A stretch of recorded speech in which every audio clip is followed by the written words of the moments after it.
All right, Detective, I get you to step outside. We'll be Yes, sir. with you shortly, okay? Yes, sir. Thank you, sir.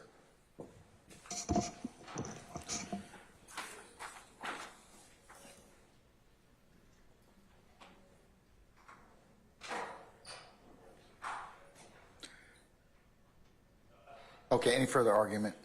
No, Your Honor. Like I said, I think that pretty much was in the paper, but again, for the reasons the state, for the reasons, no additional further argument. All right, Mr. Steele, anything else, sir?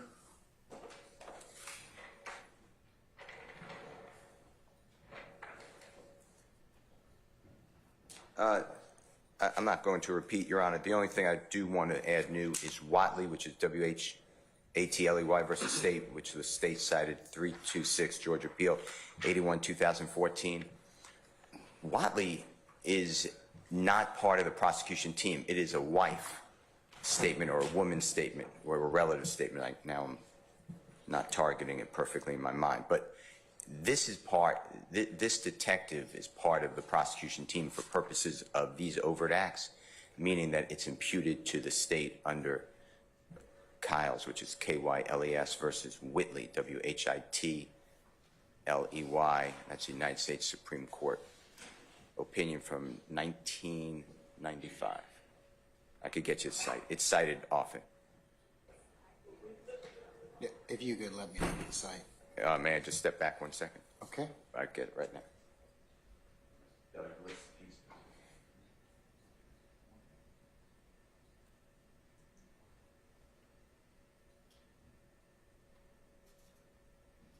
514 U.S.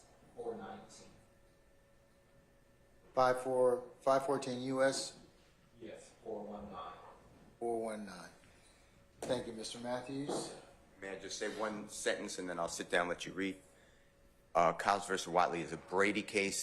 The government was saying, hey, I didn't know about it, so how could the prosecutors turn over this Brady or Giglio evidence? Giglio is G-I-G-L-I-O. And the U.S. Supreme Court said that's not the standard. If a person's part of the prosecution team, it's imputed to the prosecution, just like now. The state can't just hide behind, I don't mean hide in a mean way, but they can't just say, well, we didn't know about it, but a member of our team knew about it, but since we didn't know about it, then the code section under discovery that I cited to Honorable Court do not apply. I don't believe that that's true. So that's why I just tell the court.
All right, counsels. I've had an opportunity to take a look at the next court exhibit in order, the statements that were turned over based upon the state's interview with Detective Quinn on or about sometime December 29th of 2023, which chronicled 4 interactions with, purportedly with Mr. Williams.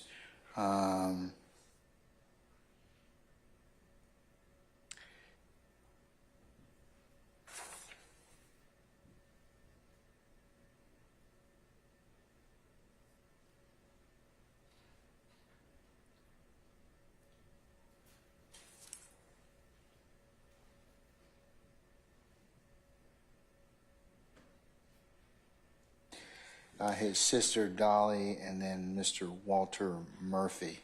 The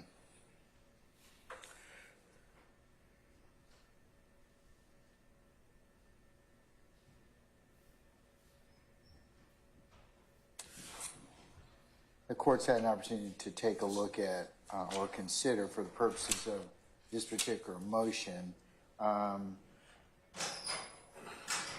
OCGA 17-16-4A1 and OCGA 17-16-7. Um,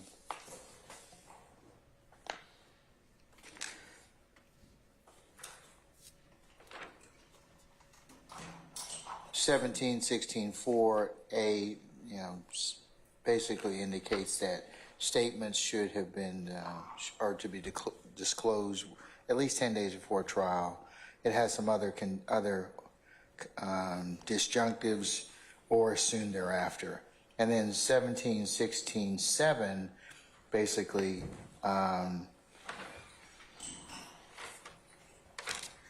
indicates or gives the court directions as to statements that are in the possession of other entities that are imputed upon the state. The court's also had an opportunity to consider State versus Orr at 305 Georgia 729.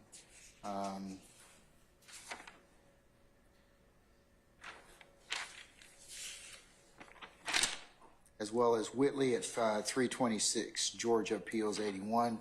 The court's also had an opportunity to take a look at OCGA 17-16-6, which is court orders with respect to failure of the state or the defendant to comply. So, and this pertains to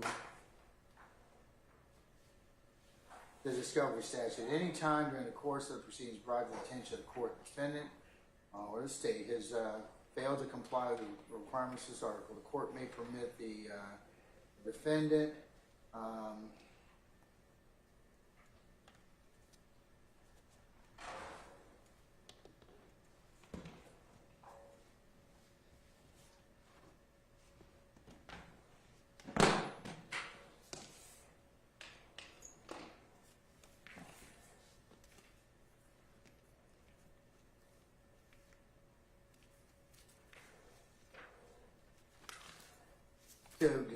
to inspect, interview the witness, grant a continuance, or if there's a showing of prejudice and bad faith, prohibit the defendant from introducing the evidence, not disclose or presenting the witness, not disclose, or I can enter any such orders deemed appropriate in the circumstances.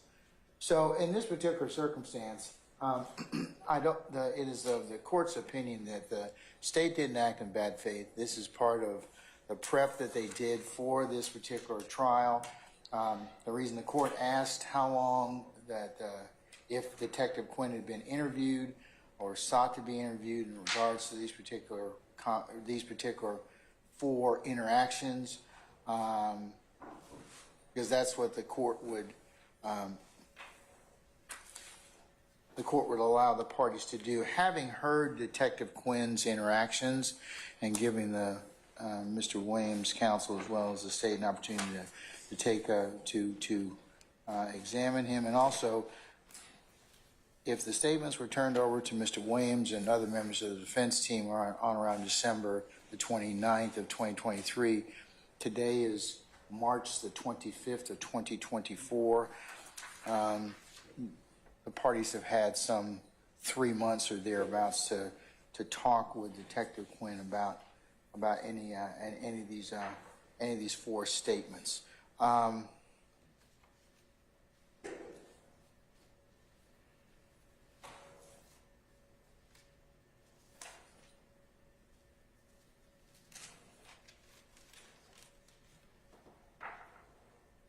So for those reasons, the court will authorize, of course, with the necessary foundation to be laid for Detective Quinn to testify about his interactions with Mr. Williams at the Neiman Marcus store that are fairly contained within the next court's exhibit and order, as well as his proffer and testimony to the court. Now, Mr. Steele,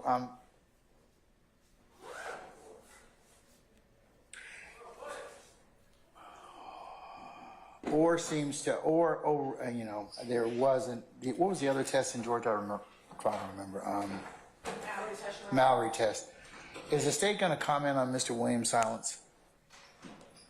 No, the state intends.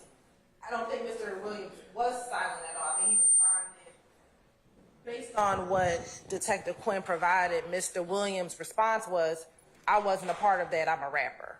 And so, to the level of that was his interaction. Then that's really a self-serving statement. But the state intends to talk about the entire interaction. Okay. All right, Mr. Steele. I don't think they're going to get into any silence. I mean, they may. I think he may testify about your client's reported physical response to his inquiry, but I don't think that other than that there was some discussion. So, is there anything else as it relates to that particular part of your motion, sir? No, sir. Okay. All right.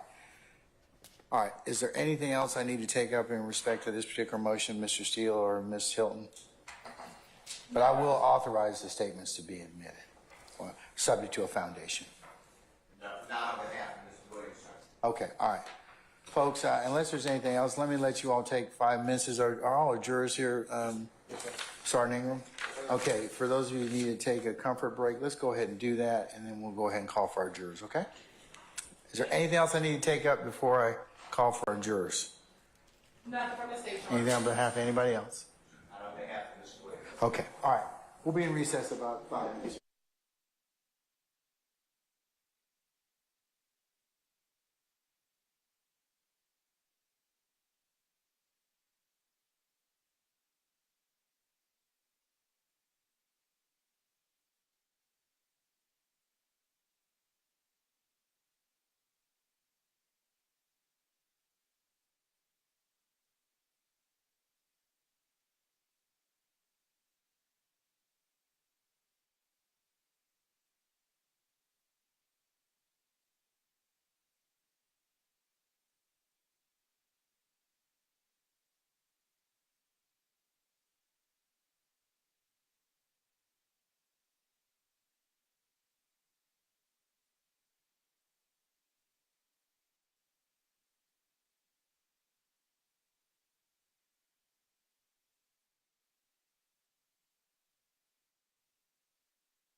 ladies and gentlemen of the jury, good morning. Good morning. All right, we're going to continue with the presentation of the state's case. Again, good morning, Detective Quinn. You're still under oath, sir. Yes, sir, Judge. All right. You may continue, madam. Thank you, Your Honor.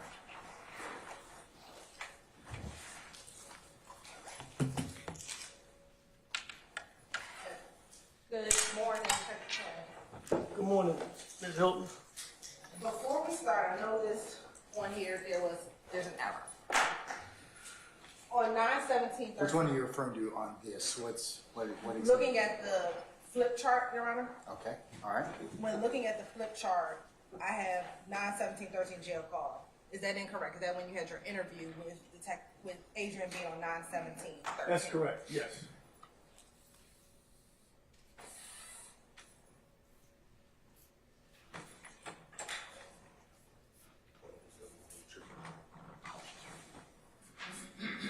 Excuse my hair.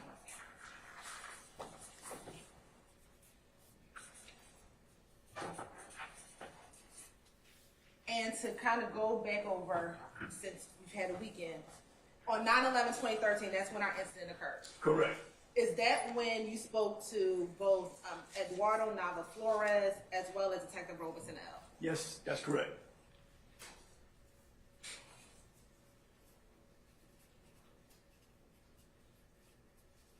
And when we spoke with, I think it's Flores Nava.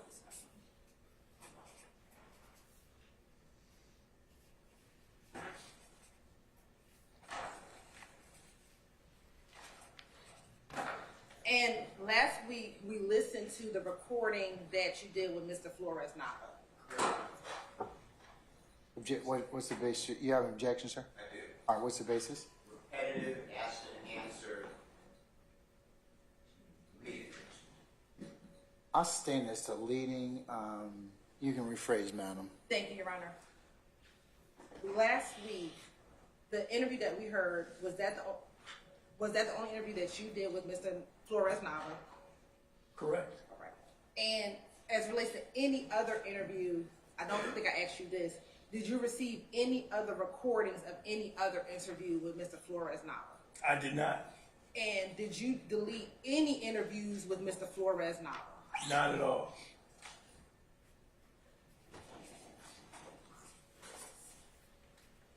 As it relates to Detective Robeson L., did you speak with him on site?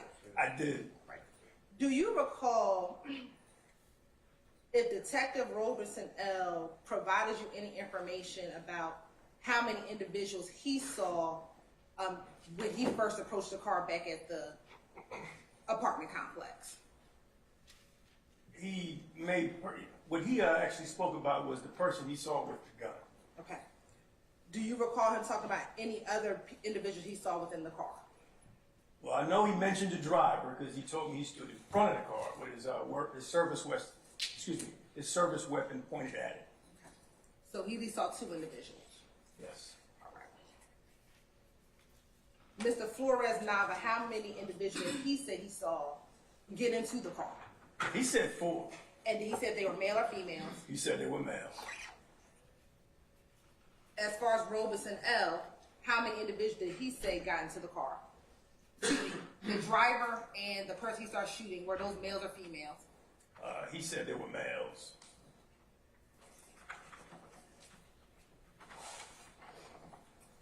And that was the driver and the shooter. That's correct.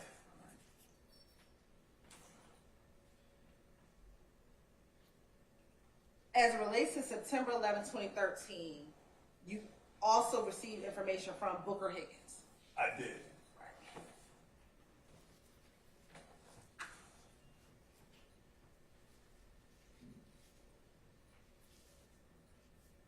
Was she able to provide information about how many people she saw within this incident dealing with the red vehicle? She talked about the shooter. She described him, and she also described the female driver.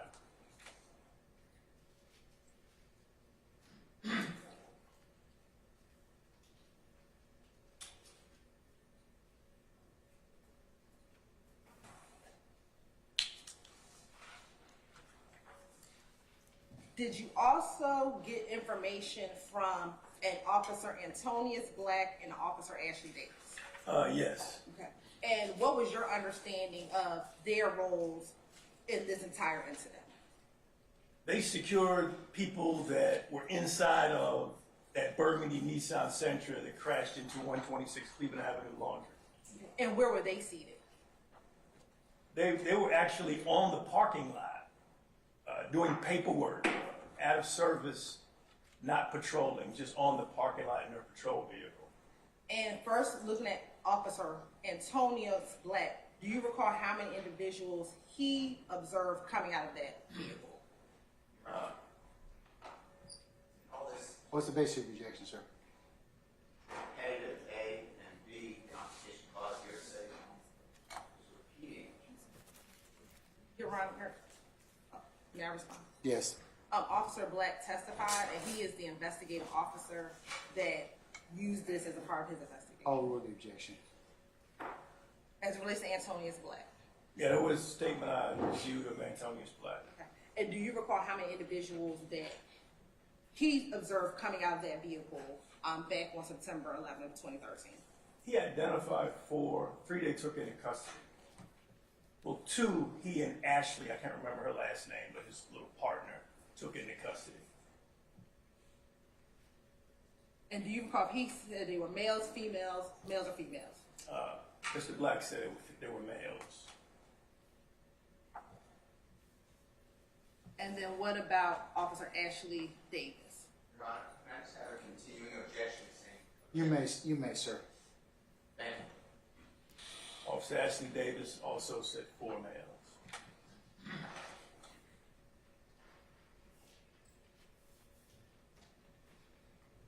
And that's what you remember them saying? Yes. At this point, all right. Okay, thank you.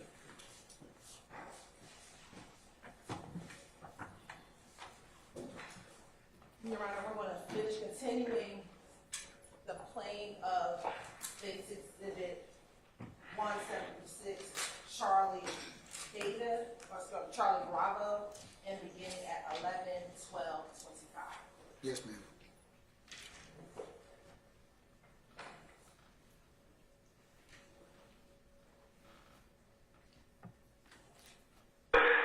You know, and I appreciate your honesty about coming clean on this robbery, because it's a robbery. Y'all robbing somebody who, I don't know much about this brother, but he's not supposed to get robbed, no matter what kind of joker he is. It's kind of messy. So, I'm going to let your wife know. We're going to pause it because it was working earlier.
who I haven't identified yet. I don't know his real name yet. I'm gonna go see if I can find it. DK is the one that got the car, the one you waited on to get back in. Why'd you wait on him after he was shooting? Why didn't you just leave that motherfucker? Because you could have left him. You know, this is man, you know what I mean? Why didn't you just leave him up there? Because he was doing shooting. He changed the script on a simple lick. I'm gonna piss off with And this is a simple lick. Yeah, I'm gonna piss Should off. be easy. I'm gonna piss off with Y'all change cars because everybody know you Camry. Let me tell you something. Was Thug in your black Camry earlier when he went to check on his lick? Nah. You sure? When he went up the chin shot. Was Thug using your car or another black Camry? Those got a black challenge. He got his own car. Got a black challenge. Okay. I think so. All right. Okay. Now, a police officer that did the shoot. When did you first see the uniformed police officer that fired the gun? Did you see it? Nah, I don't remember police. Did you ever hear the police give a command? Did you see a police officer? Because they say they saw the guy. I ain't. Did you knowingly ram the cop's vehicle trying to leave? Did you know you hit it? No. You did not know you hit the cop's vehicle. Bump me. The cop bumped you. Yes, sir. So was it fair to say they tried to lock you in to stop you from leaving? Do you think that happened? I'm just asking. Yeah, they probably did. And why didn't you stop? Did you know they were police? Come on, everybody out there saying the police were trying to get you on the stop. Did you know those were police you were fleeing from? At the point of time, sir, I didn't know because I did not see a uniform cop. Who did you see in the car that pulled in front of your car? Y'all are I seen two females. Two females. I seen two females. That's all I seen. And you're running from two females? I'm getting out of that too. I'm getting out of that. Come on, keep playing. I'm getting out of that. You think that these females are trying to hit a lick on you? No, I ain't say that. I'm saying. Did you think they were trying? I'm thinking maybe when this car stop right here, I don't know if they going this building, one of these buildings. I don't know what's going on, but I know I'm going around. But you know you got to they're trying to stop you from leaving. You know that. Yes or no? I feel a bump. Do you think they're trying to stop you from leaving that scene where the gunfire was? I think that I'm going around a car that's still moving, and this car is just all of a sudden don't even see me, so they just hit me anyway. You never saw a uniformed cop? I ain't seen no police officer. Did you hear any commands? I ain't heard no freeze, get down, let me see. I ain't heard none of that. None of that, okay. I ain't heard no shots go off by no police officer. How many shots? I don't want to interrupt you. You finished with that statement? Yeah, I ain't had no shots go off by no police officer. How many shots did you hear? Did anybody in the car mention that was the police? Anybody? You got 4 people in the car. Fred, nobody. I ain't said nobody. They go 12 shots or nothing. Okay.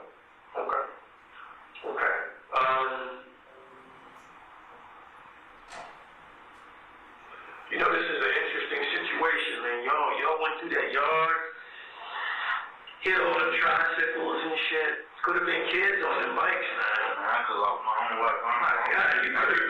At the time, Y'all could have landed. Every time I was a kid. There was a police car back under that wall. Y'all just missed it. They were just sitting there. They had nothing to do with that shit on the hill. They were just sitting there. Thank Jesus, Allah, the Dalai Lama, everybody spiritual. Y'all didn't land on that car. Then, it would have been a different situation. It wasn't meant for you to, catch that kind of weight. But,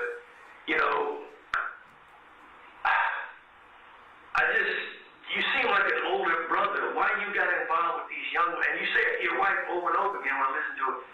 Why you get involved with these young motherfuckers, man? I mean, they don't care about going down the road. They can't wait to get in. That's my feeling. They can't wait. That's the same. I got it right like that. They can't wait to get down there, man. You already know what this shit's about, what life's all about. You are in love. These young jokers only be in love with themselves and their homeboys. They'll never know how to love. See, I don't bang. I know you don't bang. You're a family man. You got your kids in football. You're active in the school. I did my research on you. You're a good dude, but, and I appreciate your honesty about coming clean on this robbery, because it's a robbery. Y'all robbing somebody who, I don't know much about this brother, he's not supposed to get robbed, no matter what kind of joker he is. It's kind of messy. So I'm gonna let your wife know everything that's going on, if that's okay with you. If not, Yeah, you can let her know. because I'm not done yet. I still gotta go talk to them fools again. I hate to call them fools, but young people scare the fuck out of me. I mean, they just, these young boys in the street these days, they don't care about a whole lot, and it just bothers Me and you, man. I just want to give you my story. You know, I bullshit around with my family a lot. You know what I mean? I bullshit around with the story a lot. You know what I mean? But I just want to make sure I told you pretty much everything that was right. This sounds like you. You're the driver. You really cleared something up for me, and I gotta go out here and find a picture of this joker. Because it's important. Because I don't think he should get away with it if he was in the car. You're not making this up. Thug was in the car. Yeah. All right. Okay, let me. Now, I can't testify. I can't do none of that. You know what I'm saying? You ain't gotta testify. That's on you. I want you to put me on blast front street. Well, that's not what I do. What I do is I'm trying to go slow and get all the information I need in relation to you, right? That's all I'm talking about. But the other people involved, I mean, it sounds to me like Thug got you all involved. I know you're a grown man and everything, but he came down here with an easy way to make money, it sounds like. And it went, who knew the police were going to be there? Y'all scared the shit out of the police too now. I don't think we don't get scared. We get scared too. We don't run the gunfire all happy about that shit. These cops ran toward what they heard was gunfire. They got to save the good citizens, the bad citizens, everything in between. They don't have a choice. They can't bitch out when it gets hot. That was a hot little scene. They stood up and stayed there. A lot of cops would have rolled the fuck out and reevaluated. Those 3 police officers, they were detectives. Nobody knew what. Nobody knew it was us. But y'all were just trying to go get somebody who you believe had cash. Nobody knew what was up but me going to jail, telling my wife what went on, and I mean. Was Fred happy about going to this thing or what? I mean, why did he go to this thing? I can't tell you about Fred. I mean. Okay, what did he say anything? With Fred. Because he had a chance to stay back in the trap. So what Fred was on is, you know, he just coming home, man. You know what I'm saying? We not robbers. You know what I mean? The young boy didn't run. I couldn't tell you. I'm just saying, me, Fred. What would be the split in something like that? You go with these 2 little rookies. What's the split gonna be? Y'all get more or less or the same? It's gonna be split 4 ways. I mean, just based on what you know. I mean, you know, it's they move or whatever, man. You know what I mean? So I don't. How does it work in the street though? If they move, do they get more money than you? You know what I mean? Everybody in the car gonna probably, you know what I mean, split out eating. You know what I mean? Gonna be no. Let me ask you this. Somebody like Red, he didn't ever see you at all. How do you, what if word got back, you know, let's say everything went right, you got the money.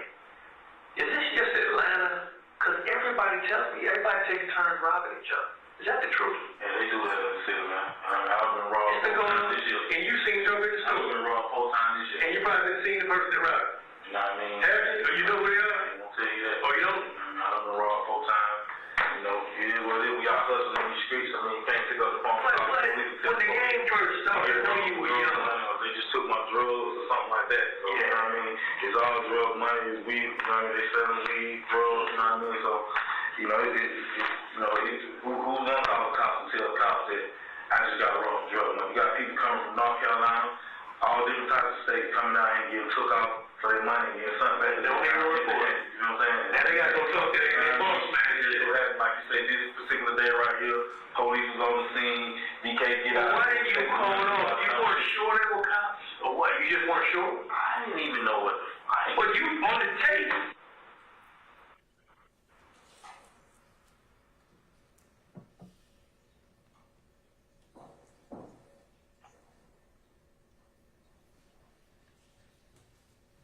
You keep saying, let me wait. You telling your people to approve this shit. You know what I'm saying? Yeah, but you saw the You know what I'm saying? Who indicated first? You or the tourists?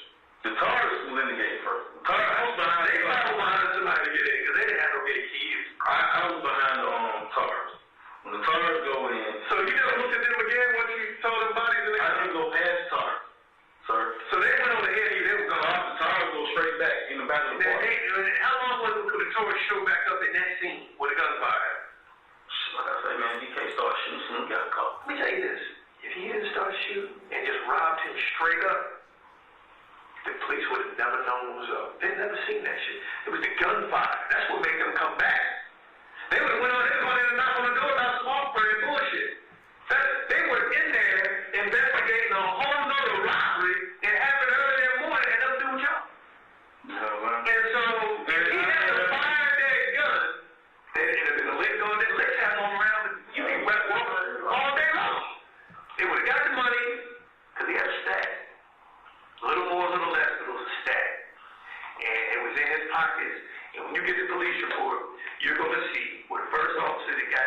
like he's bleeding, because the money's bloody as fuck. I got a picture of it.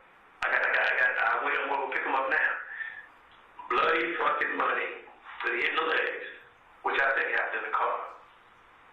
Bloody fucking money. It's a stack. That's exactly what Red had. He had already paid out what the fuck he was dealing with before. That money was gone. Now all he had was, I guess, his rent. He's about to go back in the house. So he lived there. They down there saying he was robbing them. Was Red robbing y'all? Did he rob your car? Yes or no?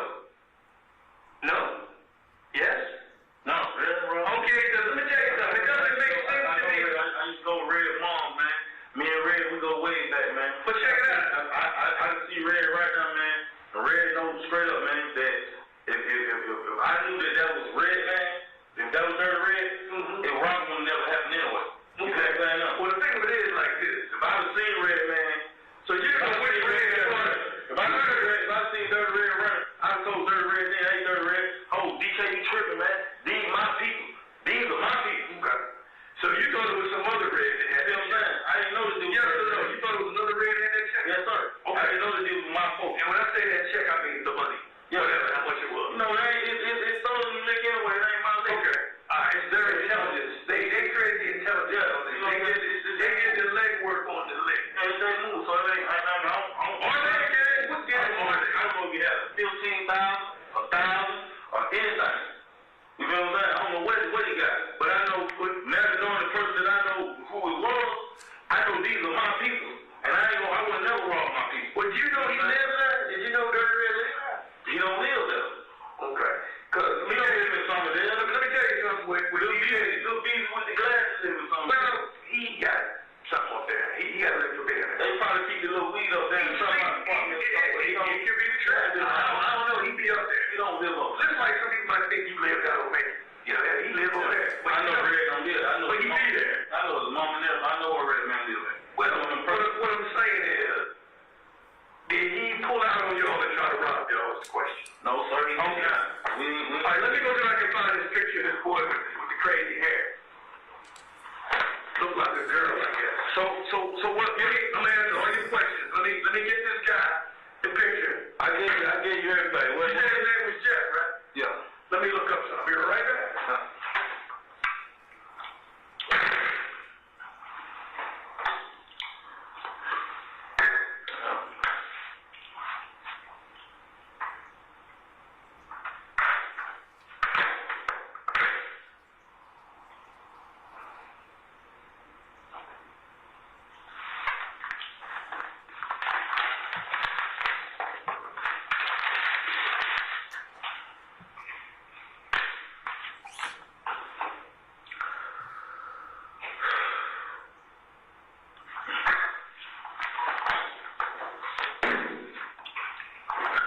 None of that, man. Some nigga move. I ain't gonna do none of that. None of that.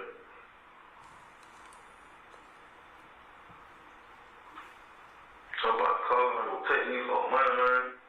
And bullshit. None of that, man. Real. I'm tight, on raw. Do that. Never robbed nobody a day in my life. Ain't what I do. Sell drugs for a living. Work for mine. Hustle for mine. Saying what you do, then. I don't take no money. Robbery turning to murder. Don't do that. That ain't my line of job. That ain't what I do. Y'all on the side. Y'all know that. That ain't what I do. Do no robbery. Look at my rock. Do that my hustle. I can't hustle, then I ain't doing shit. That ain't what I do. Not my line of duty. Do no robbery.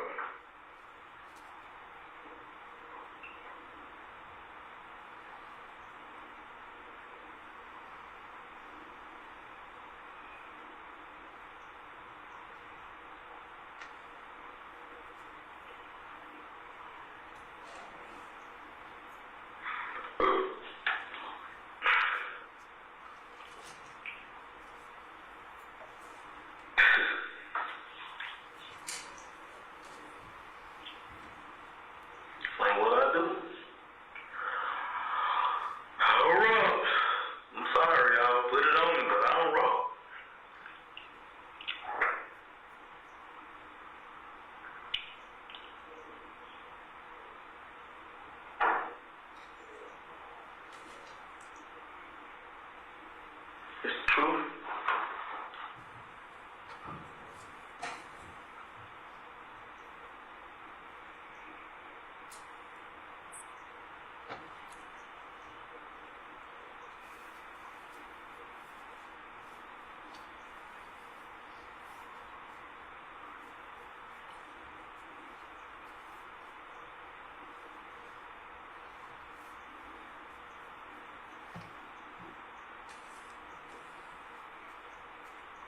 Do no robbing, man. Robbing ain't in my vocabulary. Man.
Your Honor, the state is going to pause at 11:25:44 and fast forward it to 11.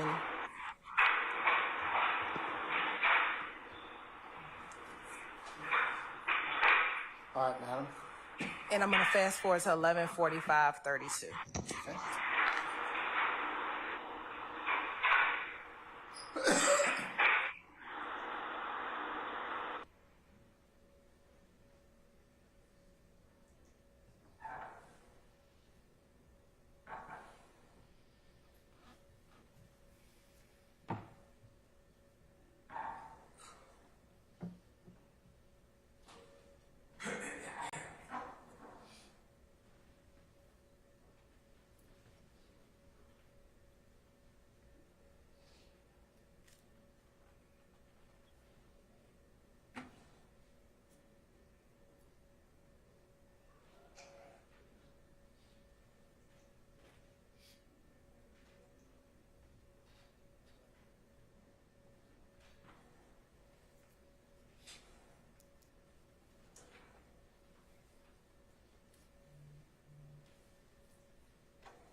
And we're playing again, Your Honor, 11:45:09 is when it started playing. I'm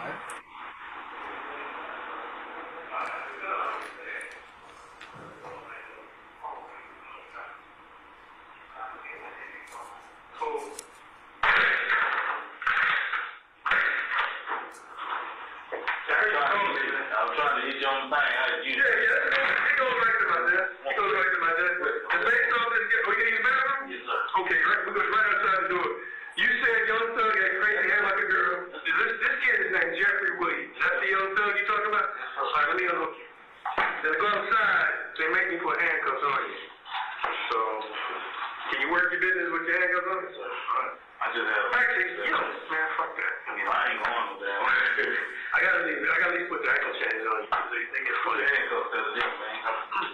That's on killing. But they real funny about these. I'm gonna put it really loose. We're just walking 2 steps outside. You ain't gotta walk close. You just running. I'm right down to the left. Fuck me. Busting me up. All right, I'm gonna take it off. I'm gonna take the whole thing off. Lift up.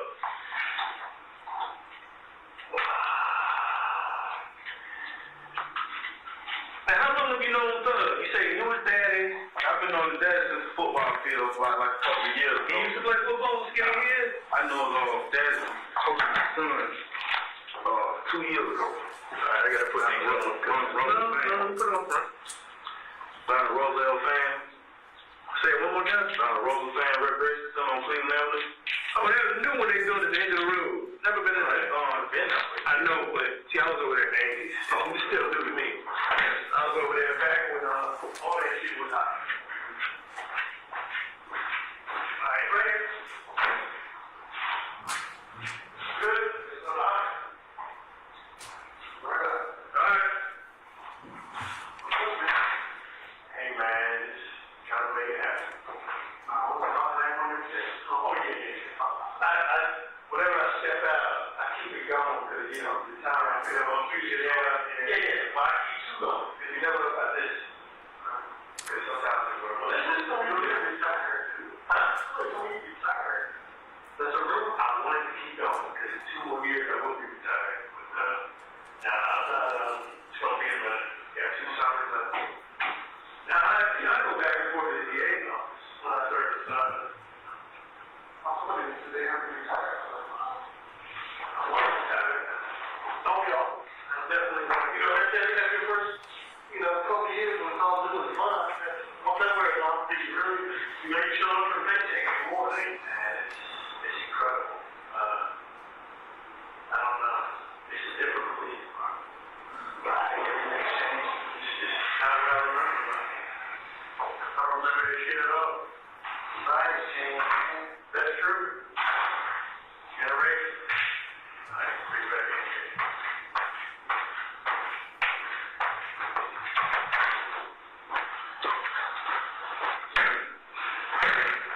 All right. You got any questions for me about this thing? Because I understand you say you don't want to testify and all that. It ain't about all that. That's on you. I'm sure based off what you said, the DA is going to come to you and say stuff to you. But this is a serious crime. Let me tell you why. You got a situation where police officers interrupt an armed robbery in progress. Let's just pretend that Red, or the guy in the silver car you follow, let's just say he is a bank. You go rob a bank, you wait outside. I'm a captain to a robbery. Listen. If you go in the bank and there's gunfire, and your partner stays outside, then you all leave together after that particular robbery, whether you get money or not. The one driving, the one sitting in the car, the one that was back across town organizing that shit, all guilty of the same thing. So the police officers, based on what they told me, were in fear. And they didn't know who the victim was. They knew someone was being shot at. That would be Red. Now, I don't know what his cooperation level is. I hadn't talked to him. I don't know what's up. But I have to write it all up. I got to show the reason why the situation happened. I don't want to charge with something that happened to Red. Well, what I'm saying is, he's been talked to. What I'm saying is, I can't go into that part of the investigation, what I meant to say. That day, I didn't necessarily have a chance to run down things with him. I'm trying to find out exactly everything. My main concern was the people that were injured. You were injured. The other 2 guys were. Make sure you guys were healthy first. They told preliminary stories like you told a preliminary story. You all 3, Thug gave you a real story. Well, they're not going to, if they don't tell me about Thug, they ain't really come tell you nothing else. they have not going to come. But they have. They have said, they're saying that Red was robbing y'all. It doesn't make any sense if that's where he always is. Right. Well, look, if you have any questions, your wife has my cell phone number. If you don't mind her knowing your business to that degree, She know. can you talk to her? I'll let you talk to her maybe on the way back, but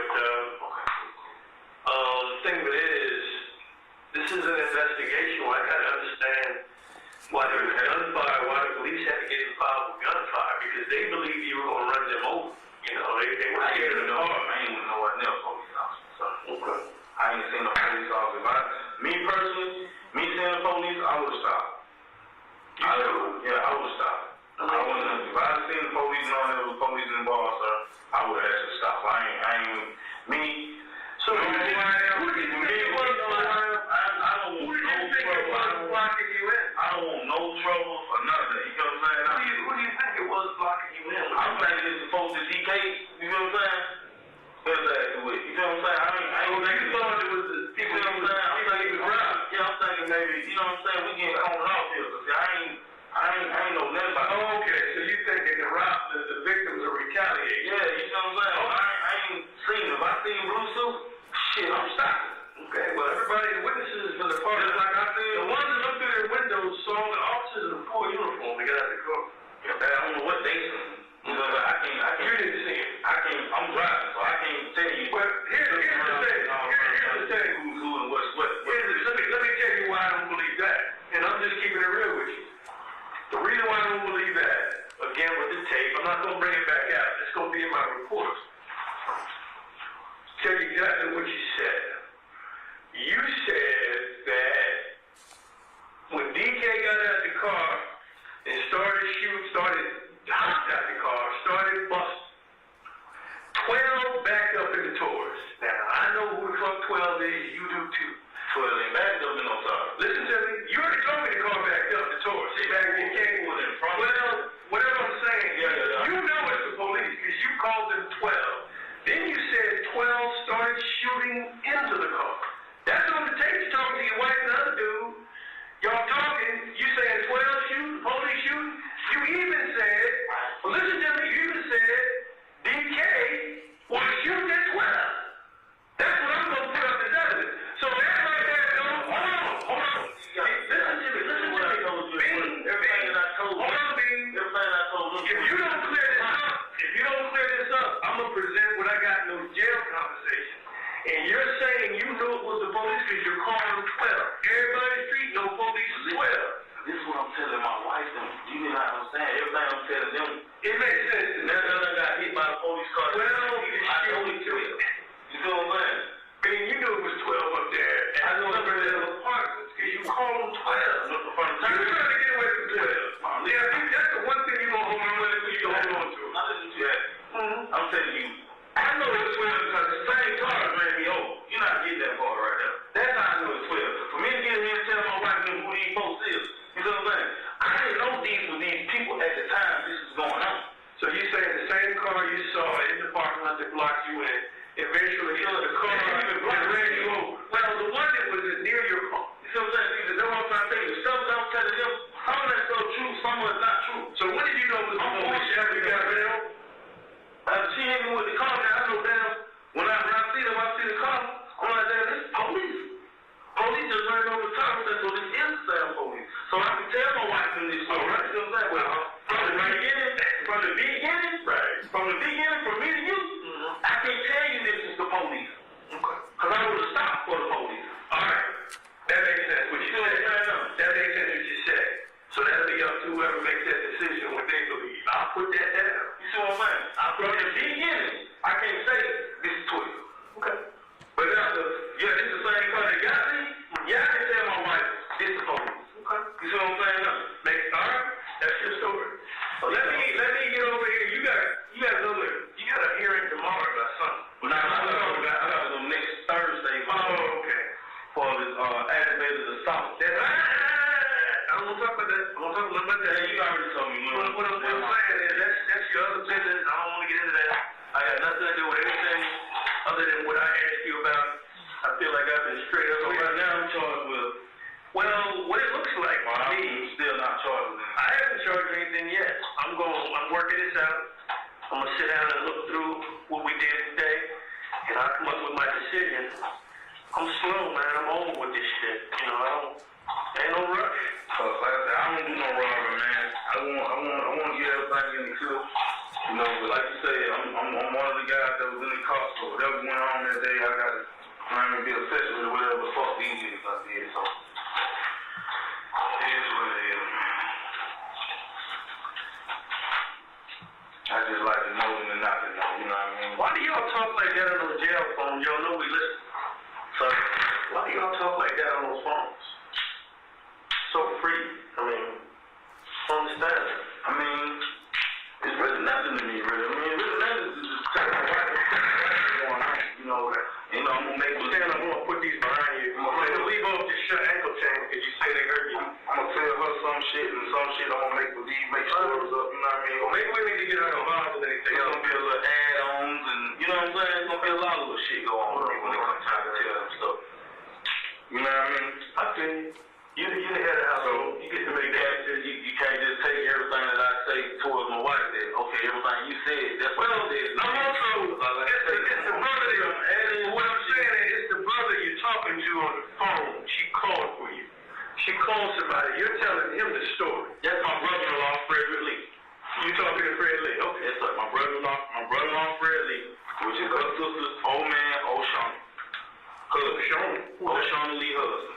Okay. We got all your stuff? Yes, sir. I'm taking you back to that shift tank, because you know it gets crazy over there. Yeah, that's what it is. All right, Rich, all right.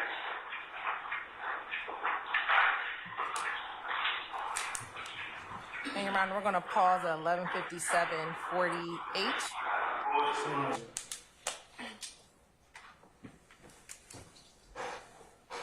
And Your Honor, now I'm going to publish a portion of 176 Charlie Alpha. And let me ask you this, Detective Quinn, when the interview stops inside of the interview room, are you still recording on your pocket recorder? Absolutely. God bless you. I didn't know, you know what I mean? Why do y'all talk like that on those jail phones? Y'all know we listen. Sir, Why do y'all talk like that on those phones? So free. I mean, I don't understand that. I mean, it's really nothing to me, really. I mean, it's really nothing to just tell my wife, what's going on. You know? Okay. You know, I'm gonna make Stand up. I'm gonna put these behind you. I'm gonna leave off the ankle chains because you say they hurting you. I'm gonna tell her some shit and some shit I'm gonna make believe, make sure it's up. You know what I mean? But maybe we need to get her involved in anything else. It's gonna be a little add-ons and you know what I'm saying? It's gonna be a lot of little shit going on. Hold on. Make sure I got it right. You know what I mean? I feel you. You the head of the household. You get to make that decision. You can't just take everything that I say towards my wife. That okay, everything you said. And I'm going to pause it right there at 2:07:59 of 176 Charlie Alpha. Is this a portion of your audio recording? It is. All right. And we're going to fast forward.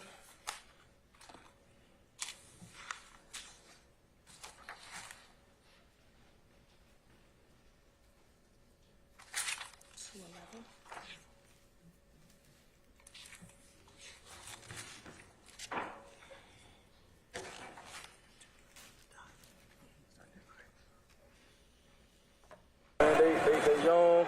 Oh, she just gonna let me use the phone. But you gonna put my speaker. We'll sit in the car. Yeah. You know, good too. Who's your cousin? Major. Oh, Keith. Okay. Yeah.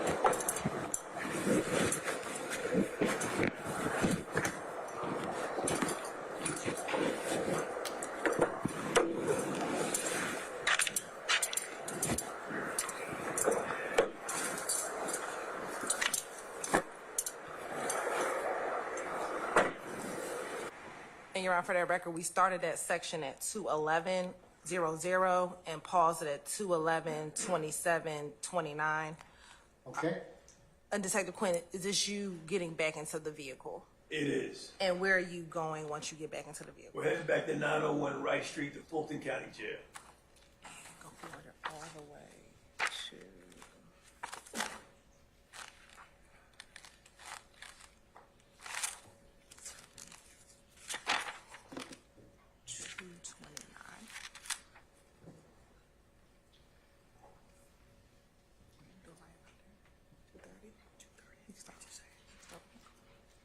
And I'm going to play beginning at 2:30:42. All right.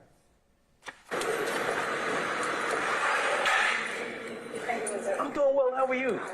All right.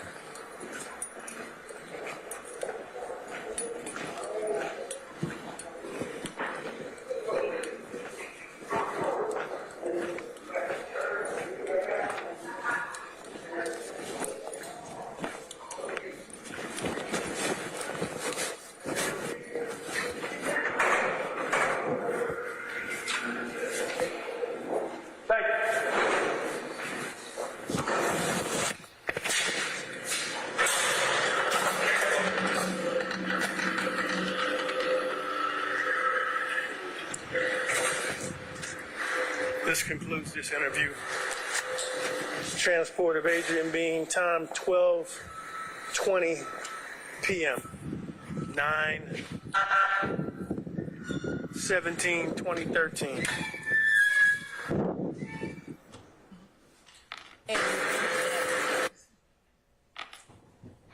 And it plays to the end of that recording. Detective Quinn, and Your Honor, for the next couple questions, do you mind if the state sits down? No. Thank you, Your Honor. Close out. You talked last week about your pocket recorder. Is that the same pocket recorder that you used when you talked to Mr. Eduardo Flores Nava? Absolutely. And is this a digital or an analog recorder? It's digital. And we all should know how recorders work, but how does your specific recorder work? About the size of a pack of gum. For ages, I've kept it right in my lapel pocket. And because of Georgia law, it's surreptitious. It's a secret that it's there. I never show anyone my pocket recorder. Georgia law says we're a one-party state. I observe that. And what does that mean? What's your understanding? The only party needs to know that. It calls for the witness to speak about the law. Oh, I'll sustain the objection. Okay. So you keep it in your record. At what point, specifically with your interview with Flores Nava, do you recall turning on your recorder? Before I spoke to him, my recorder was on. I never let anyone know that I've activated. I have to actually push the button for record. I'm real good at slipping it back in, and then I begin my interviews. But I never do anything where I'm holding out like a microphone. I don't want anyone to know. I want free and unfettered testimony from whoever I'm talking to. And we talked about deleting of recordings. Is it practical to delete recordings at the scene of a crime? Why or why not? I don't even understand why anyone would delete a recording at a crime scene. I mean, or anywhere else. With the advent of digital technology, you had these recordings for your notes later. You want to have all your information. And again, did you, as it relates to Mr. Bean, Mr. Flores Nava, or any of the interviews that you conducted as it relates to this case, have you ever deleted any of those recordings? Objection, Your Honor. Asked and answered. I'll sustain the objection. All right.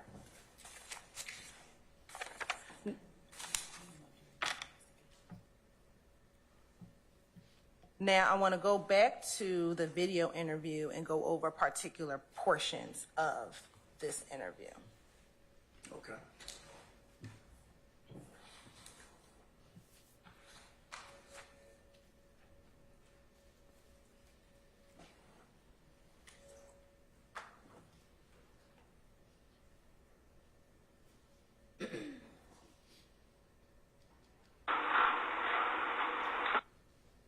I'm going to first go to approximately 10:28:47, and we're going to start there.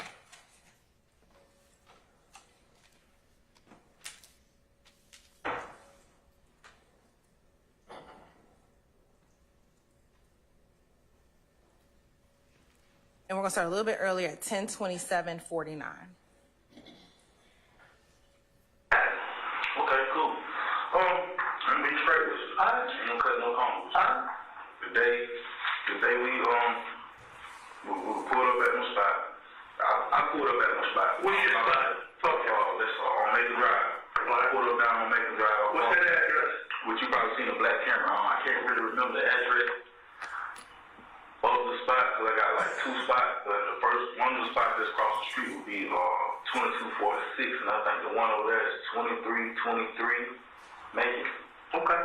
That's okay.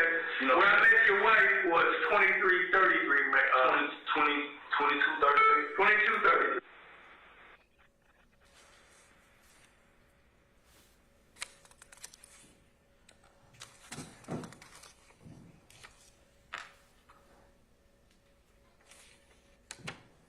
Okay. That's where I pulled in, parked. About 15, 20, 30 minutes later, Brian pulled up. He called me, said he need to come holler at me about some I was like, okay, cool, bro. He pulled up, and got him thug. Cool. Let me make sure I got these names right. Brian pulled up, and then what happened after Brian pulled up? You in the camera? Yes, sir. I mean, I pulled him, jump out and just shoot the shit for a minute. And Brian called me, said, come to see me. So I said, come on, Brian, come chop it up with me or whatever. So Brian come, and got Young Thug roll up, said, hey man, I just seen a dude with about 30,000 on him. You know what I'm saying? Who's that? Who? That's what Young Thug said. Young Thug said. Yeah, out the blue. Is he that kid with the dreadlocks? You always talking about McDonald's? He's right. Real skinny though, wearing pants like white boys. Skinny. Yeah, okay. I know. He's screaming. He's saying the guy was. Okay, I'm going to pause at 10:29:31. At this point in the interview, is Adrian being the first person to bring up the name Young Thug? Yes. All right. And prior to this portion in the interview, was the only time you heard about Thug's involvement on the jail calls that you were listening to prior to this interview? Yes, ma'am. And prior to the jail calls or this portion of the interview, had you heard of that name, Young Thug, as it relates to this particular incident? No. And it was Bean who introduced that name? Absolutely. Now I'm going to forward to 10:32 to 10:33.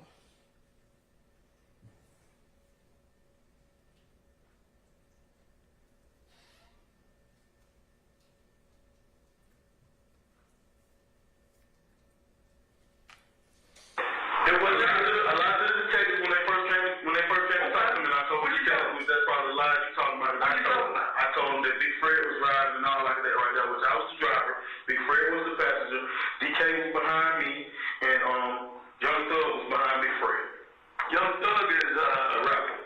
wait a minute. So Young Thug, what seed is Big Fred? Because he's like 6'8", 354 pounds. He was sitting in the back seat. No, he's in front with me. Okay, so make sure I got the C-track. You said Big Fred was driving. All right, we got that cleared up. That was in the beginning. Yeah. So I told him these bullshit lies. I ain't gonna keep lying with you. I'm always lie, man. You know what I'm saying? Big Fred.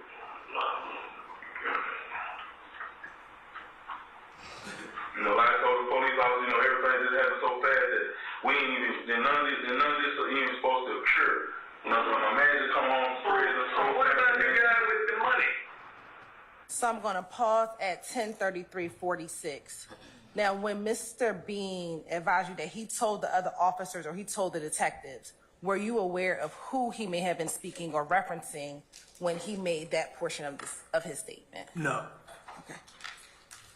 And do you know where these conversations may have taken place? Whatever conversation he's referencing right now, do you know where it could potentially have been taking place? Where he was getting taken into custody, where he was getting arrested, somewhere on Cleveland between that and Old Hateville Road. I would object to the Basis. it would be speculation. I sustain the objection. Do you know? No. All right. Were you aware of him being detained by police on scene? Yes. And were you aware of any detectives who detained him while on scene? Yes. Who were the detectives that detained him while on scene? Detectives Porter and Booker Higgins. And do you know at this point how long he was on scene before being transported either to Grady or to the Fulton County Jail? I can estimate between 40 minutes and an hour. I don't really know because that's not what I was tracking at the time. Okay. But you do know that Booker Higgins and Porter. It's going to be reading. I apologize. I sustain the objection. Okay. Also within this portion of the video, he also begins to place where people were sitting in the car. Prior to this portion of the interview, were you aware of people's placement in the vehicle? No. And was it Mr. Bean who introduced the people's placement inside of that vehicle? Yes, it was.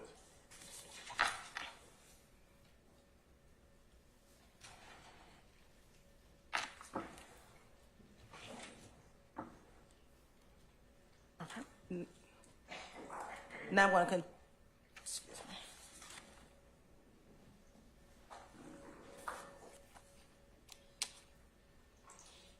And let me ask you this. We talked about no one going down to Grady Hospital. Between September 11, 2013 and September 17, 2013, did you direct anyone to go to the jail to speak to Mr. Adrian Bean? Not at all.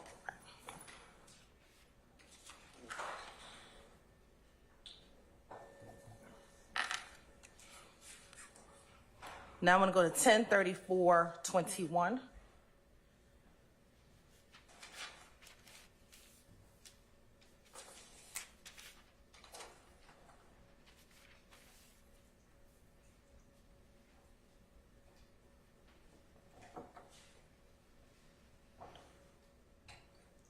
We're going to start at 1032-38. Right? It was a lot of the detectives when they first came to talk to me, and I told them that's probably the lies you talking about. I told them that Big Fred was riding and all like that right there, which I was the driver. Big Fred was the passenger. DK was behind me, and Young Thug was behind Big Fred. Young Thug is a rapper.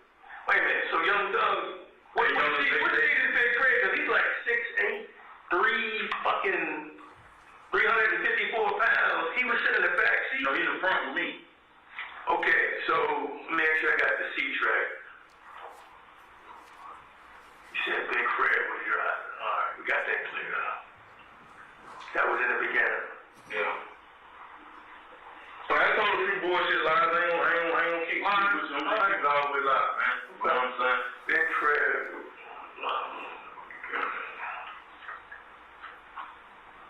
You know, like I told the police officer, you know, everything just happened so fast that we ain't even, none of this is even supposed to occur. You know, so my man just come home from prison. So what about the guy with the money? Sir? What about this guy with the money? What Thug came to you with a lick, it sound like? No, they went to check on the lick was dead. The lick was dead. The lick was dead. I guess when DK got in the car, you see any money on him? No, sir. I had $345 a month. Yeah, I know it's in property. I saw it down there on the I had my own money. sheet. Yes, sir. I had my own $345 in check and working cash in my pocket. It had nothing to do with what was going on up in Summerdale, right? No, sir. Alright, did you know that DK got some money? Okay, let me ask you something. Who had pistols in that car? Make sure I got in the car correctly.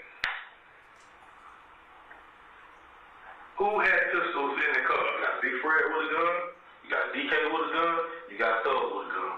Big Fred. What kind of gun did Big Fred have? I'm gonna go get him. You think you can recognize him? He had a 9mm Ruger. Fred had a 9mm Ruger. Go slow for me, cause I'm slow. Okay. DK had a little bitty, small, little gray looking gun. You know what kind? I just know. Small and gray. Yes, sir. Was it automatic or was it I was in love, man. Alright, but you don't know what his was, 9 or 40, 45? What kind of DK had? I can't tell you this, Okay. I mean, I don't hang with Alright, small gray automatic. Let me put this on the clip for rap too. Mm-hmm. These are younger guys than me and Big Fred. Like I said once before, Big Fred just come home from jail. I'm trying to show my big homie a good time. My sister been buying brand new clothes and stuff. Okay. You know what I mean? And that was that. Big Fred. The younger guys, I don't know what they be having, what their attention is, or what they be on, or whatever, but they is way beyond what we're on. You know what I'm saying? They go by a whole nother means of getting their money with That's for sure. to get my money. These younger guys, they like to rob, take, and do all this other stuff. Okay. So Okay. I just want to put that clip, you know what I mean? I don't rob, I never rob, I ain't no rapping for no robbery and stuff for juvenile or something like that, but since that, I've been straightforward, you know what I mean? Trying to raise my family and whatever. What kind of gun did Young Thug have, you can remember? I didn't see Thug gun. Okay, but how do you know he had one when he got it? He had a gun. He keep a gun on. How much was the lien gonna be? How much was they paying for the lien? $50 a pop. Supposed to be $150 for the lien, it's 50-50. Okay, we're going to pause at 10:36:09. You're on permission to go up to the board. Yes, ma'am.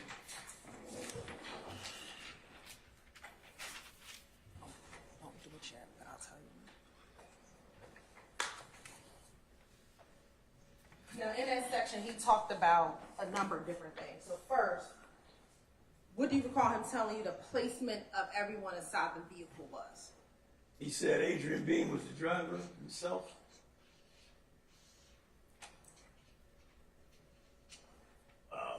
Big Fred Prothrow was in the front passenger seat. Walter D.K. Murphy was in the rear driver's seat. He said that Jeffery Williams, he called him Thug, was in the rear passenger seat behind Big Fred. Okay. All right. Now let me ask you this. He said a few things, and you talked about hustling, that he was a hustler and they were robbers. Do you recall that portion? I recall that. In your 30 years of being a law enforcement officer, or patrol officer, what is your understanding of what a hustler is? Let me back this up. Is there a distinction between a hustler and a robber? It depends who you're talking to, but hustlers generally, in my experience, people that get money from ill-gotten gains, drugs, they're not necessarily robbers, but it can rise to that given the right opportunity. And when he said, I hustle, I don't do robbing, in your years, what was your understanding of what Bean was trying to communicate?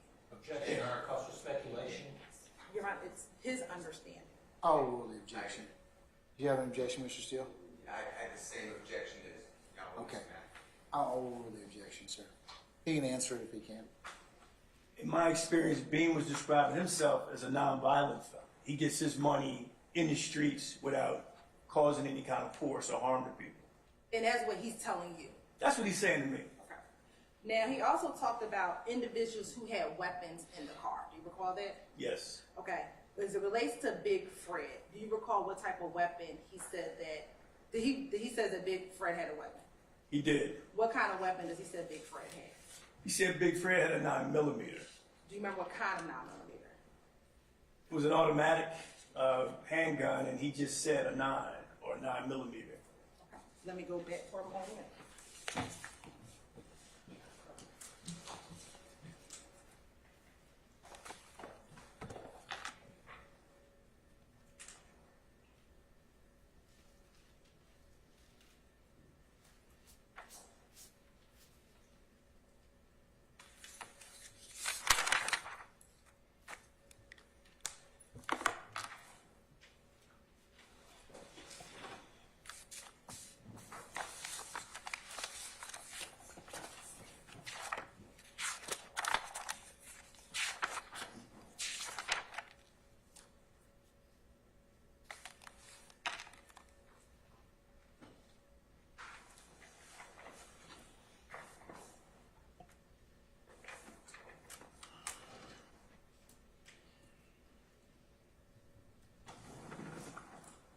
I'm going to go back to 10:33:59, if you could just listen.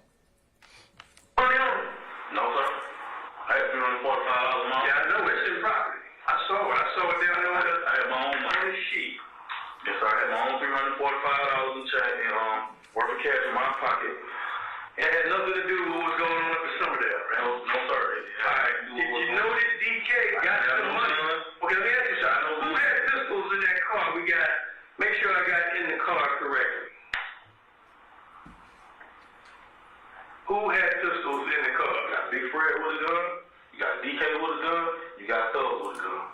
Big Fred. What kind of gun did Big Fred have? Don't go get him. You think you can recognize him? He had a 9mm Fred had a 9mm Ruger.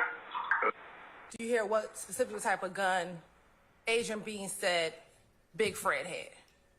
Just heard he said a 9mm Ruger being the maker.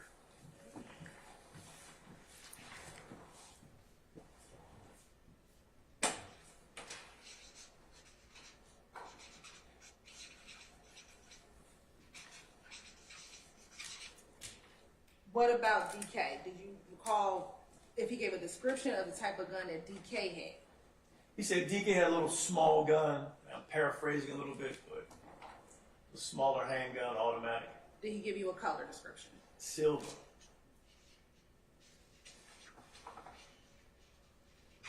And then was he able to tell you what kind of gun Thug had? He couldn't describe it, but he talked about knowing he always had one.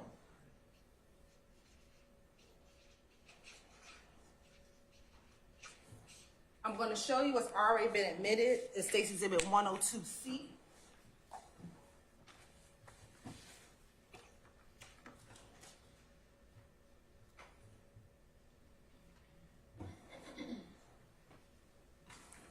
Looking at State's Exhibit 102C, what portion of the vehicle is State's Exhibit 102C? For it blanked out, it looked like the front passenger seat. And is there a gun marked by a placard marker 3? Yes. All right. I'm going to show you what's already been admitted in State's Exhibit 114C. Looking at State's Exhibit 114C, can you see on the front of that box the number placard that's on that box? The APD number, the 2013 number. No, the number that is the item number. 114C. This item number right here? Oh, I'm sorry. It's okay. Number 3. All right. Is that consistent with that 3 that's inside of State's Exhibit 102C? Yeah, I can do number, please. I'm sorry, say it again. Ms. Hill. Is that 3 consistent with what's in State's Exhibit 102C that's on the screen? Yes, it is. All right. And if you could look, does it have a description on 102C on that evidence sticker, what type of gun is in that box?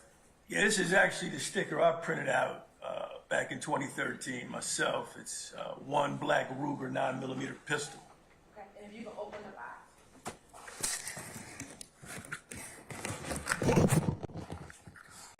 And is that Ruger 9mm? That's it. All right. Now, looking at State's Exhibit 104C. And if you do me a favor, can you just take your right hand and open up and show that gun that's inside of that? Okay. Let me put on 2 so we get it right.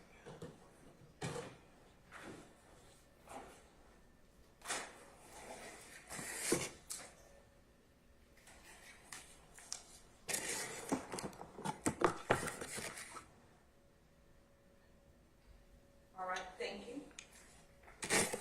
Now let's go to the 104C.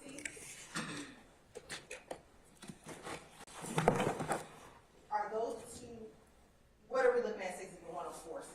This is the rear driver's side, rear driver's side passenger foot area where these 2 firearms were located.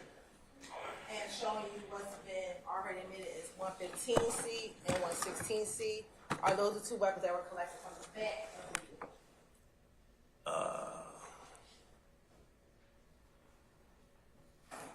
Yes. Okay.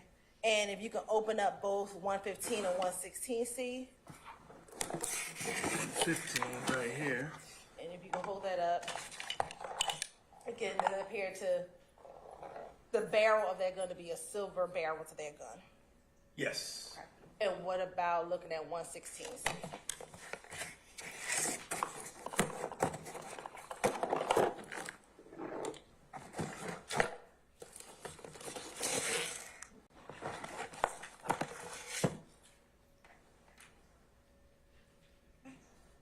Now, in looking at State Exhibit 4, 102C and 104C, were those guns consistent with where Adrian Bean said the individuals who had guns were seated in the vehicle? Yes. All right. Prior to speaking to or meeting with Adrian Bean, had you showed him any of these pictures? No. Okay. Had you talked to him about the pictures that were on the scene on September 11, 2013? Not about photos. Had you had any conversations that they found a Ruger in the front driver's seat of the vehicle, front passenger seat of the vehicle? I didn't. Okay. Had you had any conversations with Adrian Bean that they found 2 guns in the back seat, both having silver portions of that gun? No, I didn't collect the guns at the scene. Okay. Why didn't you show Mr. Bean these pictures?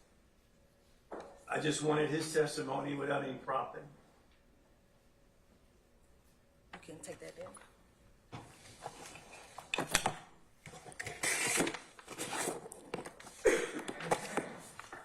Now going back. Can I take these? Yes, you can take those off.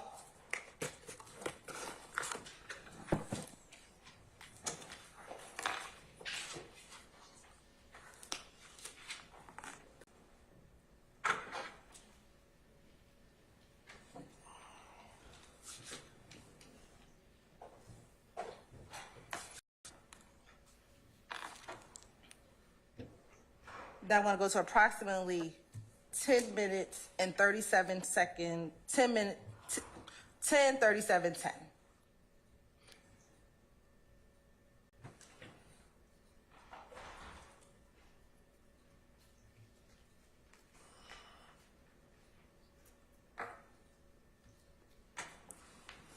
We're going to actually start at 10:37:08. Gang bang, no family man. Sorry, 10:37:08 is when we started playing. You're welcome.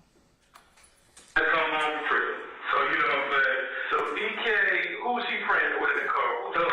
Him and Thug, they down with each other. They gang bang, they call themselves some type of blood. How long you known Thug? I know his father. I've been on his father over a couple of years now. You know what I mean? And like I said, Thug just started coming around. But how long have you known he exists as a human being? How long have you known the rest? I can't. What? How long? I don't remember. In years. Get a guess. Because I don't know his real name. What's his real name? Lil Jeff. That's all I know. They call him Lil Jeff.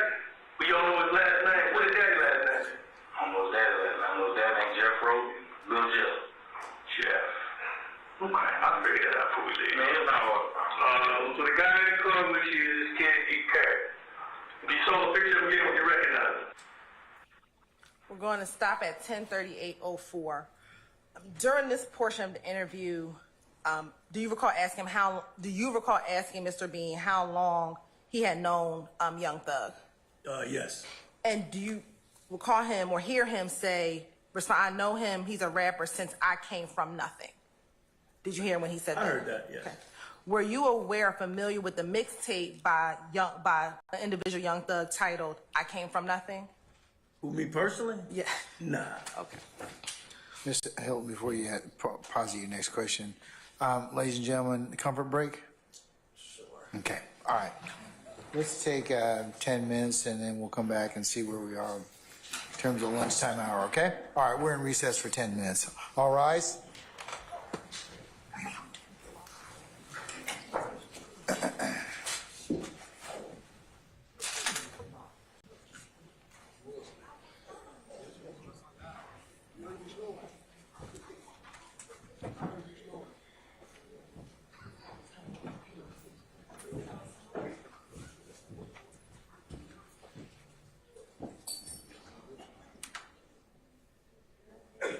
All right, ladies and gentlemen, my jury's left us. We're in recess for 10 minutes.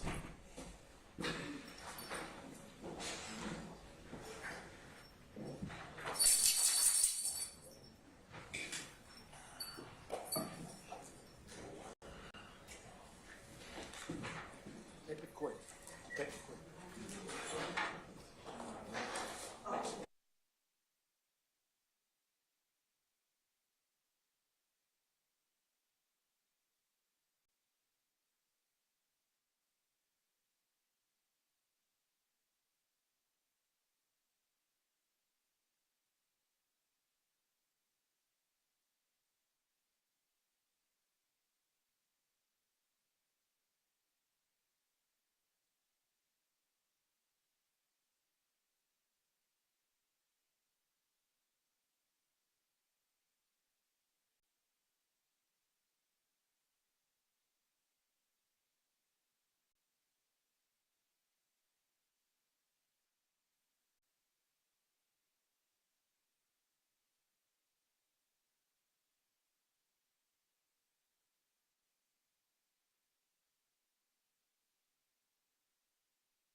Yeah, they said that.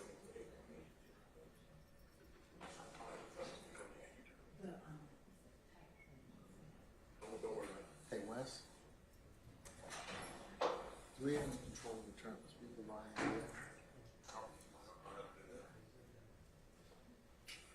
I haven't made a call to him. I've made a call to Aaron Butler.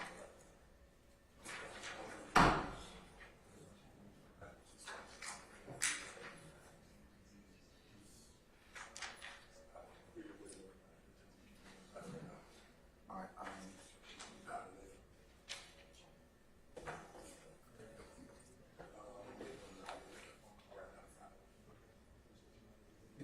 if not, I'll just go to the public.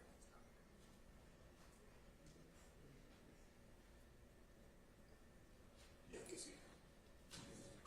All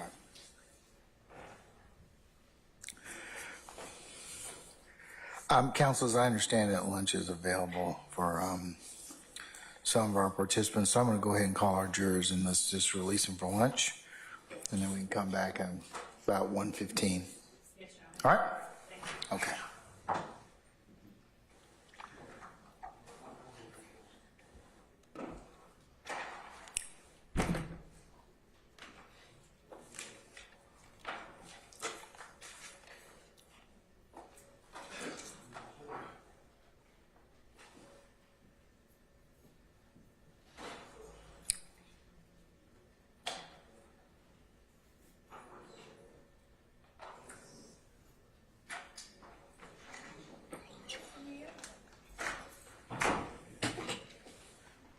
All rise.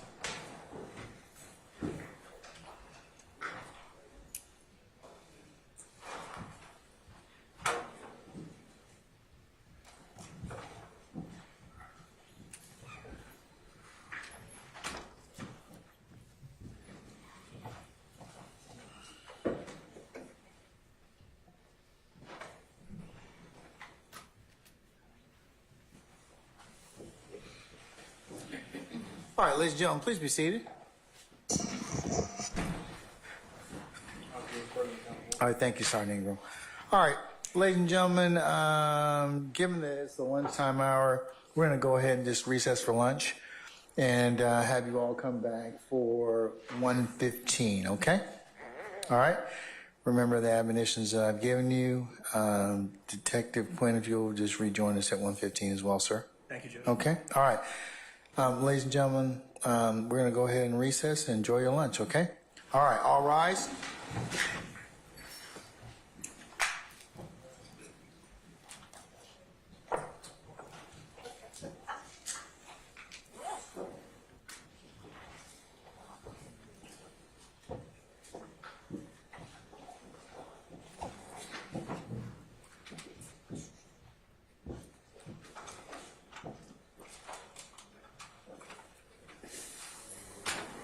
All right, ladies and gentlemen, please be seated. Our jury's left us. You're in recess until 1:15. All right, we're in recess.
All right, councils, if we could go ahead and get seated.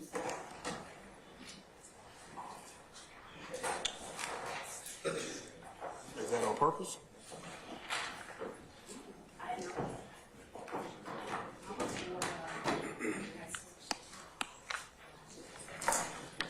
All right, Sergeant Ingram, everybody here? Yes, sir. Everybody's present and accounted What for. about our jurors? All of them are present and accounted for. Okay, can we ask Detective Quinn to rejoin us, please?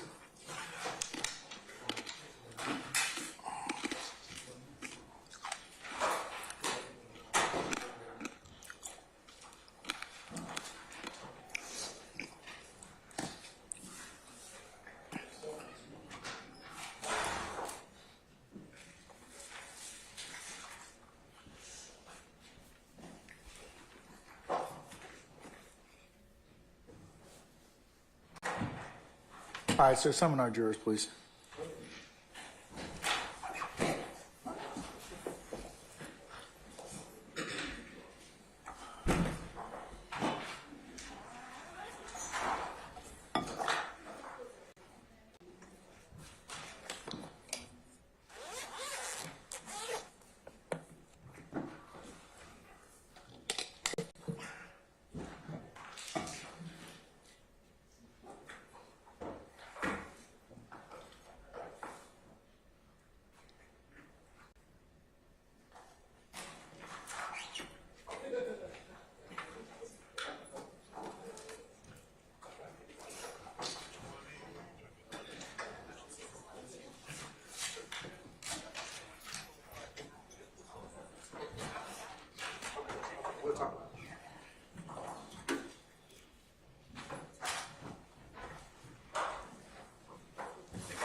All right, ladies and gentlemen, please be seated.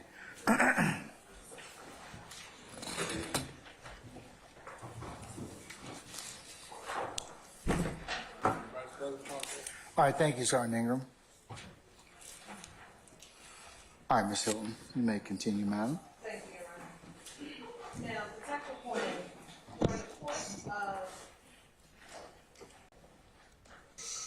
during the course of your time with Mr. Bean, there was a portion of the recording in which you replayed a few jail calls for Mr. Bean. Do you recall that? Yes. Tell the jury, why did you play those calls for Mr. Bean? I wanted to confront him with conversations he had with his wife and this unknown third party that was on the phone. The course of events were curious for me. I wanted to make sure he confirmed that was all truthful information. Okay. And court's indulgence for a quick moment. And were those calls the same calls that, some of the calls that we listened to earlier before we began playing Mr. Bean's statement? Yes, ma'am. All right. Now, after playing the calls for him, and I will pull this portion up in the interview in a moment, there's a portion when you kind of recap based upon what information you gleaned from the jail calls, what your understanding, what you believe happened on September 11, 2013. Do you remember doing that? Yes, ma'am. Tell the jury, why did you recap your understanding of what happened based upon what you heard from the jail calls? Well, Objection, Your Honor, bolstering. You're right. It's explaining his interview with Adrian Bean, why he operated in this way as a part of his investigation, Your Honor.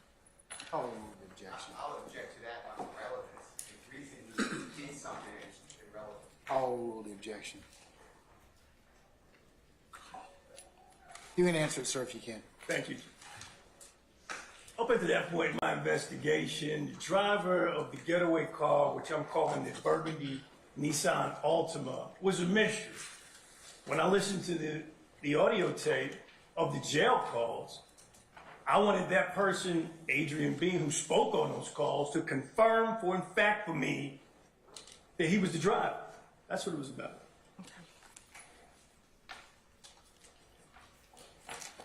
And there's a portion of the interview. Court indulgence, 1 second, Sean.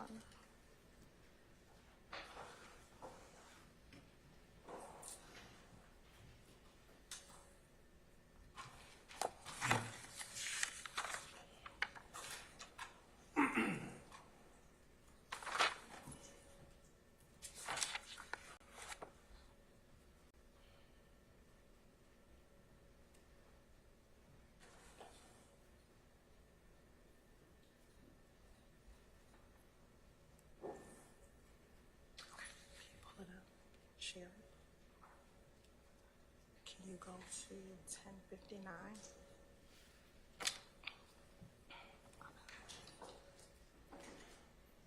No, I didn't go 10. Go back to 10:59.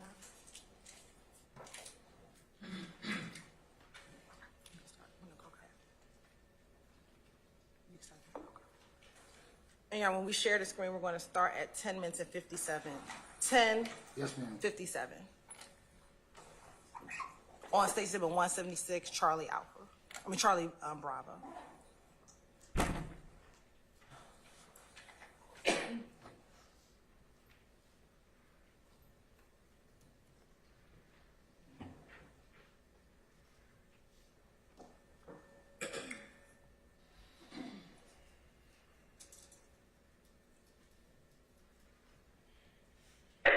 That's what the tapes are telling.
Let me ask you this while we're getting this portion situated. Do you recall there being a portion in which Mr. Bean discusses what happened once him and the three other individuals got out of the vehicle? Yes. Okay. Do you recall him talking about Mr. Williams, or excuse me, Thug, and he climbed over the wall? I do.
coming, or you the driver or the robber? It's driver, so you're right. You're the driver.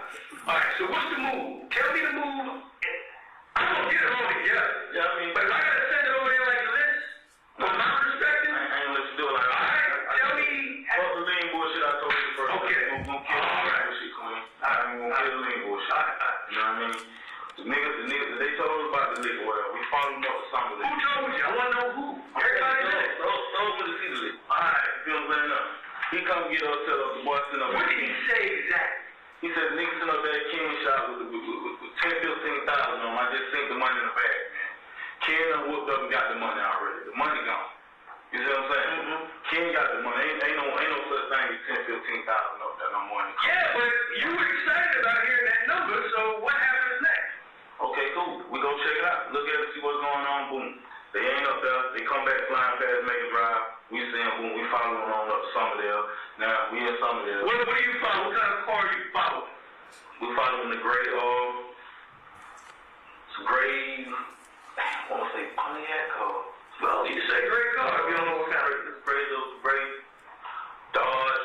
All right, that's Dodge, cool. Pontiac. Follow the Dodge. Gray Dodge. All right. And you know, we get up through there. You know, Through where? You gotta say we where. get Somerdale. DK jump out the car, whatever. You know what I mean? Why did y'all pick him? Sir. Why did y'all pick that motherfucker to get out? And all the motherfuckers. I don't know why Thug didn't get out. It was his leg. He sat in the car in the back seat like a baby. This is man. You know what I'm saying? So it ain't no who picked who. It's his man. He tell his foot soldiers what to do. I'm no gangbang, I'm no blood, nothing. He tell him, showing your record. he tell him, hey, you go get it. You know what I'm saying? What did he say exactly? What did Thug say? He told us go get the money. So he told him, he said go get the money, go take the money, come on back. So he told him, go take the money, come on back. All right, so is that before or after you backed in? In the market? We back then, he told him go get the money. All right. Where's that Taurus you were worried? You were worried about that Taurus. You weren't sure. No, the Taurus, all of them going together. Is the Taurus in front of you or behind you? The police Taurus was talking. Police Taurus in front of me. Did you know it was police? Because it sounded like he was nervous like that. Let me find out what the fuck is Taurus. I didn't know it was the police. You may know what else the rest of the motherfuckers ain't even clued on that shit. I'll be like, hold on, let me see. I see a car. Sure. And I heard police now. And after that, I went to look, check, and then like that, because I wouldn't know then, you know, that the police out here don't do it. But I just want to make sure it's a car. The police is a car right here. You know what I'm saying? So the car going on there. Okay, boom. We back in. DK just Thug says DK go get the money or whatever. He get out. Boom. 2 minutes later, he's popping shots. You feel what I'm saying? He ain't had time to take no money. Did you see who was shooting at? He ain't had time to take no money. He was shooting. Got money. You know what I'm saying? He got money. Only see How you see all that money on the ground when you were in the back of that police car? You had to see all that money on the ground. Nah, Okay. All right. I didn't even know he had took no money. He got a stack. You see what I'm saying? He got So I ain't making. I'm gonna keep it 100 with you. One guy run this way, another guy run that way, another guy run that way. All right. You see what I'm saying? Now everybody go run in straight. Who did you? Because you were saying to your wife, I wish I would have ran with Thug because he got away. Which way did he go? So me and Thug got the car. We jumped. Big Fred can go. Me Thug, Big Fred got out. DK couldn't move together apparently because he was shot or whatever. Thug jumped the wall. I jumped the wall. I jumped up here. Thug went behind the Dollar King, and I jumped over in the parking lot. As I'm running across the parking lot, that's when the police car come run me over. Whatever. Okay. What kind of? I'm going to stop it here at 11:03:31. Now, going back approximately around 11 o'clock, Bean finally says, you know, that's some bullshit. That's what I told you the first time. I'm going to tell you the real, something to that effect. Okay. What was your understanding of what he told you the first time? Well, he's talking about an actual transaction that was supposed to take place about buying some lean. Okay. And when your understanding of first time, do you know what he's concerning the first time? Is it in that interview or something else? This interview right here. Your Honor, that would be speculation. I sustain the objection. Within the course of this interview, had you had a previous discussion about the lien portion of this Yes. incident? All right. And at this point, did the lien conversation happen prior to 11 o'clock? Yes. Okay.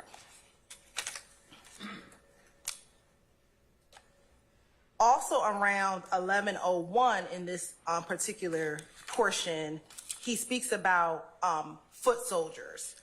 Who was being referencing as to being thugs, foot soldiers? I understood it to be Walter Murphy. Okay.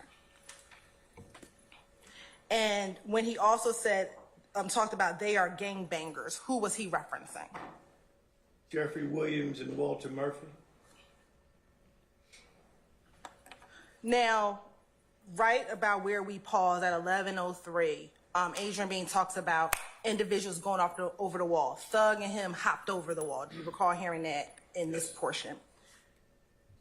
As part of your investigation, prior to speaking to Bean, did you have evidence from other witnesses of individuals going over the wall? The police officers that were stationed or positioned at the bottom of the parking lot of 126 Cleveland and Coin Laundry, they had expressed that. And who were those officers? That would be Officer Black, and I think he had a rookie. She was a rookie officer. I just remember her first name as being Ashley. Okay. Does Ashley Davis sound familiar? There you go, Ashley Davis.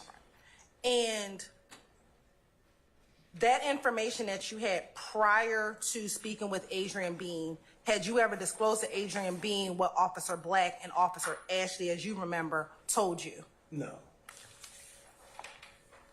And was what Adrian Bean told you right here in the interview consistent with what they said? What Officer Black and Officer Ashley said? Yes.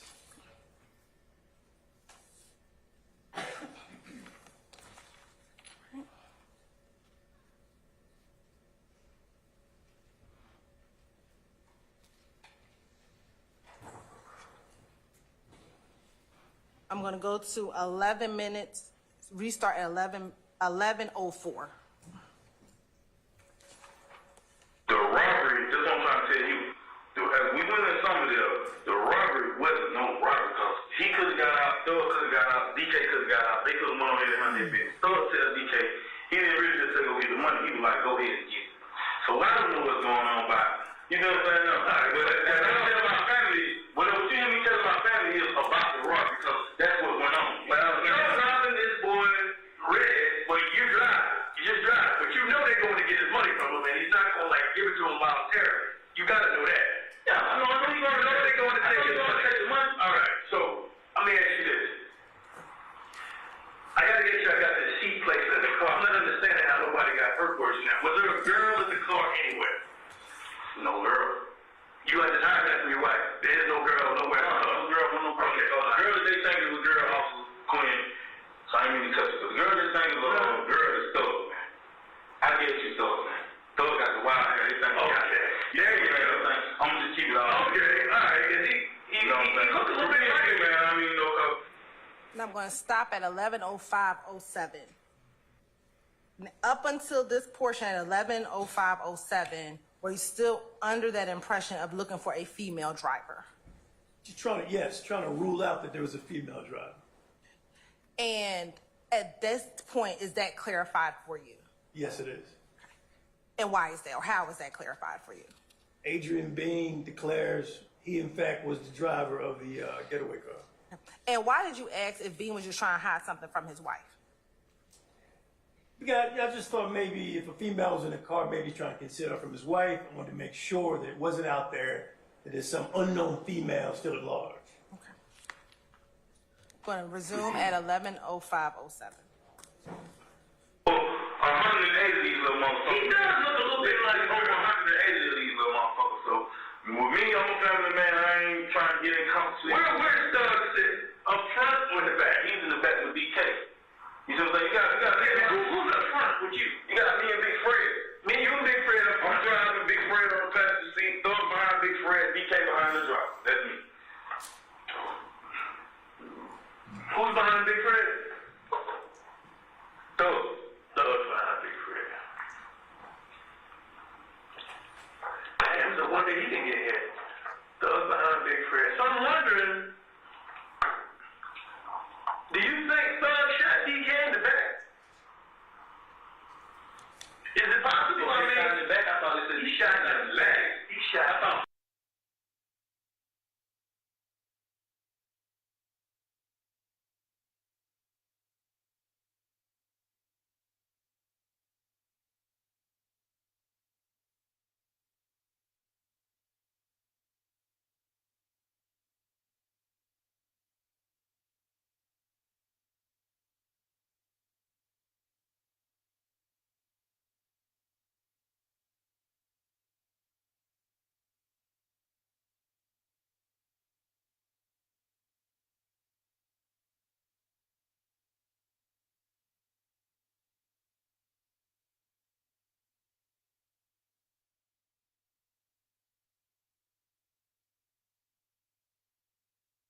Say again? Army rule.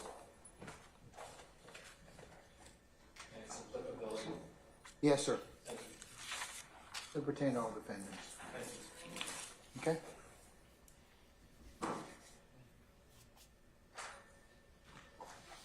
All right, you may continue, madam. All right. So, Of course, we won't. as relates to hearing the sentiment, just generally of individuals not wanting to testify, particularly co-conspiring cases, what is your understanding why they do not want to testify or be put on blast? Well, my experience is they don't want to get hurt. They don't want members of their family getting hurt. Okay. Now, being in this instance, as well as the previous section that was played for you, gave you the positions of everybody in the car. Within this time period, was this at least the second or third time that he gave you the position of everybody in the car? It's like the third time. Okay. And after he gave you the position of individuals in the car the first time, had that position ever changed? I sustain the objection. That was Mr. Steele. Yes, sir. Was there at any point that it was not consistent with what he told you the first time? Same objection. I sustain the objection. Okay.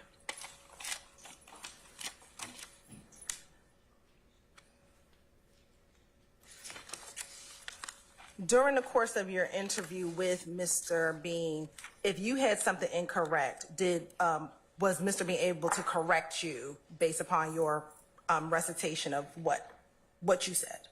Absolutely. One in particular, he got me back on track. Okay. When was that? I don't know what was up with me at the time, but I'd gotten DK and I got Big Fred confused. He corrected me as far as seat placement was concerned. Now I want to go to 11:15:40.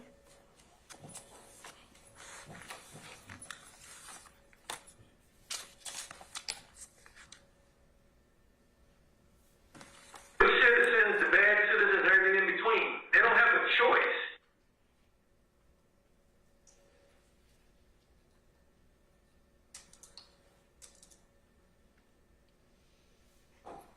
Well, let's start a little bit earlier at 11:14.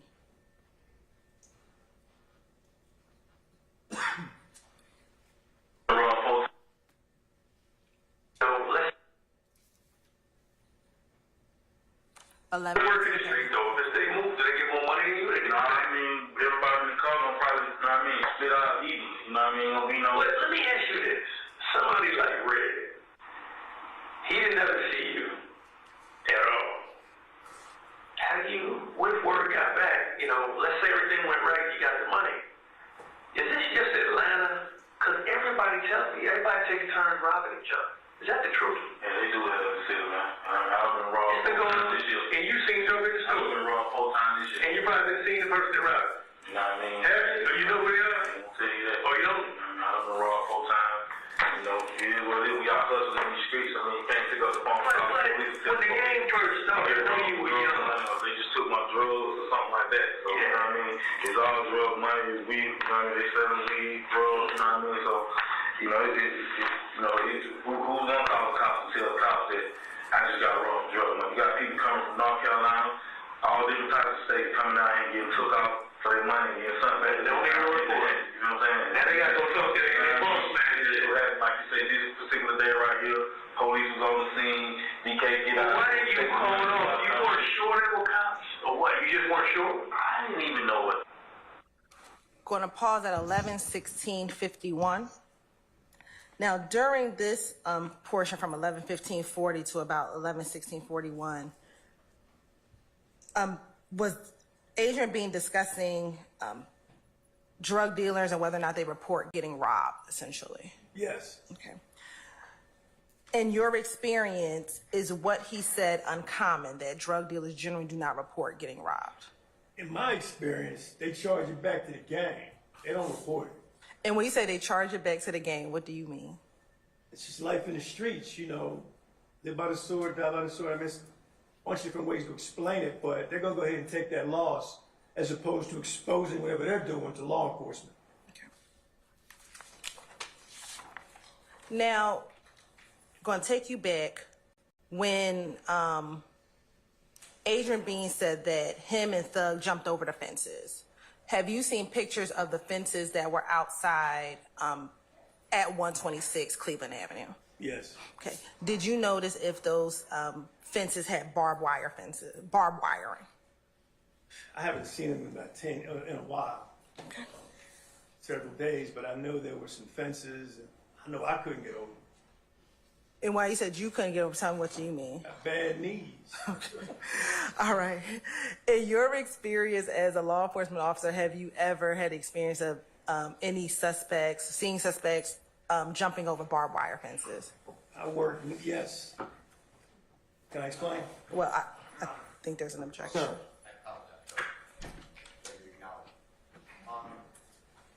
Is there a foundation in your experience as an officer? I sustain the objection. Have you You can lay some more foundation now. Have you ever seen a suspect scale or get over a barbed wire fence? Absolutely. All right. And so is that uncommon? That's a Tuesday. That's not uncommon.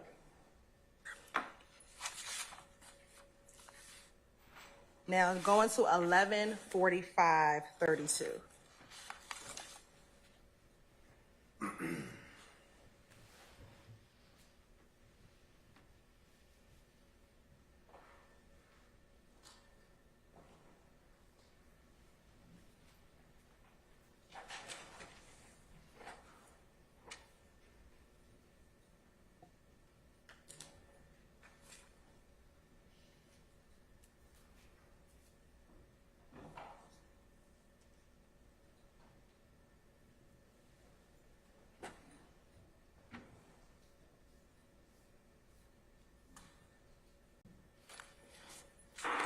We're gonna start at 11:45, Your Honor. Yes, ma'am.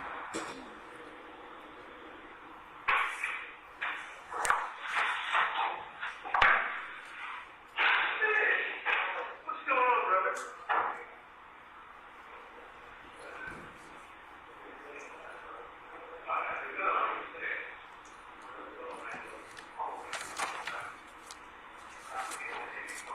Cool.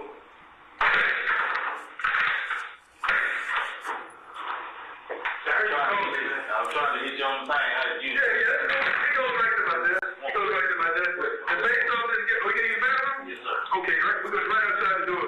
You said young thug had crazy hair like a girl. This kid is named Jeffery Williams. That's the young thug you talking about? All right, let me then go outside. They make me put handcuffs on you. So, can you work your business with your handcuffs on? All right. I just had a... Actually, man, fuck that. I ain't going with that. I gotta at least put the ankle chains on you. So you think it's Put the handcuffs to the them, man. That's gonna kill me.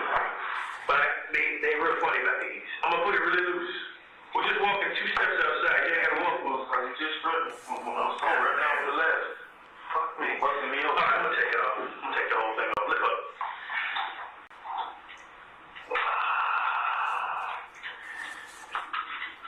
Now, how long have you known Thug? You say you his daddy. I've been on the dad since the football field for like a couple of years ago. He used to play football with skinny kids? I know dad coached my son 2 years ago. All right, I gotta put these on. No, put it on front. I'm a Roselle fan. Say it one more time. Roselle fan, Recreation Center on Cleveland Avenue. Oh, that was new when they built at the end of the road. Never been in there. I know, but see, I was over there in the 80s. Oh, it's still new to me. I was over there back when all that shit was hot. All right. We're going to stop at 11:47:05. The picture that's currently in the screen on the table, who is that a picture of? That's Jeffery Williams.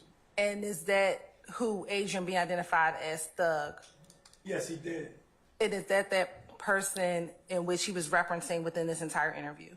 Correct. And do you see that person in the courtroom today? I do. Can you identify him by article of clothing that he is wearing? He's sitting between Mr. Steele and the brother, the gentleman with the bald head. He's got on a nice suit. I will stipulate that all the Detective Quinn identified as It shall. It shall, Mr. Adams, to complete the record. Your Honor, let the record reflect that that Detective Quinn has identified Mr. Jeffery Williams.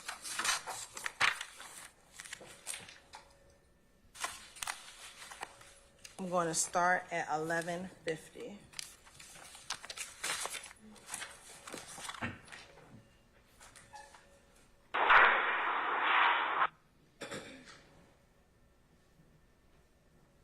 We'll start a little bit early, 11:49:50. Operation talk to him. I don't know what's up, but I have to write it all up. I got to show the reason why the situation happened. How am I charged with something that happened to Red?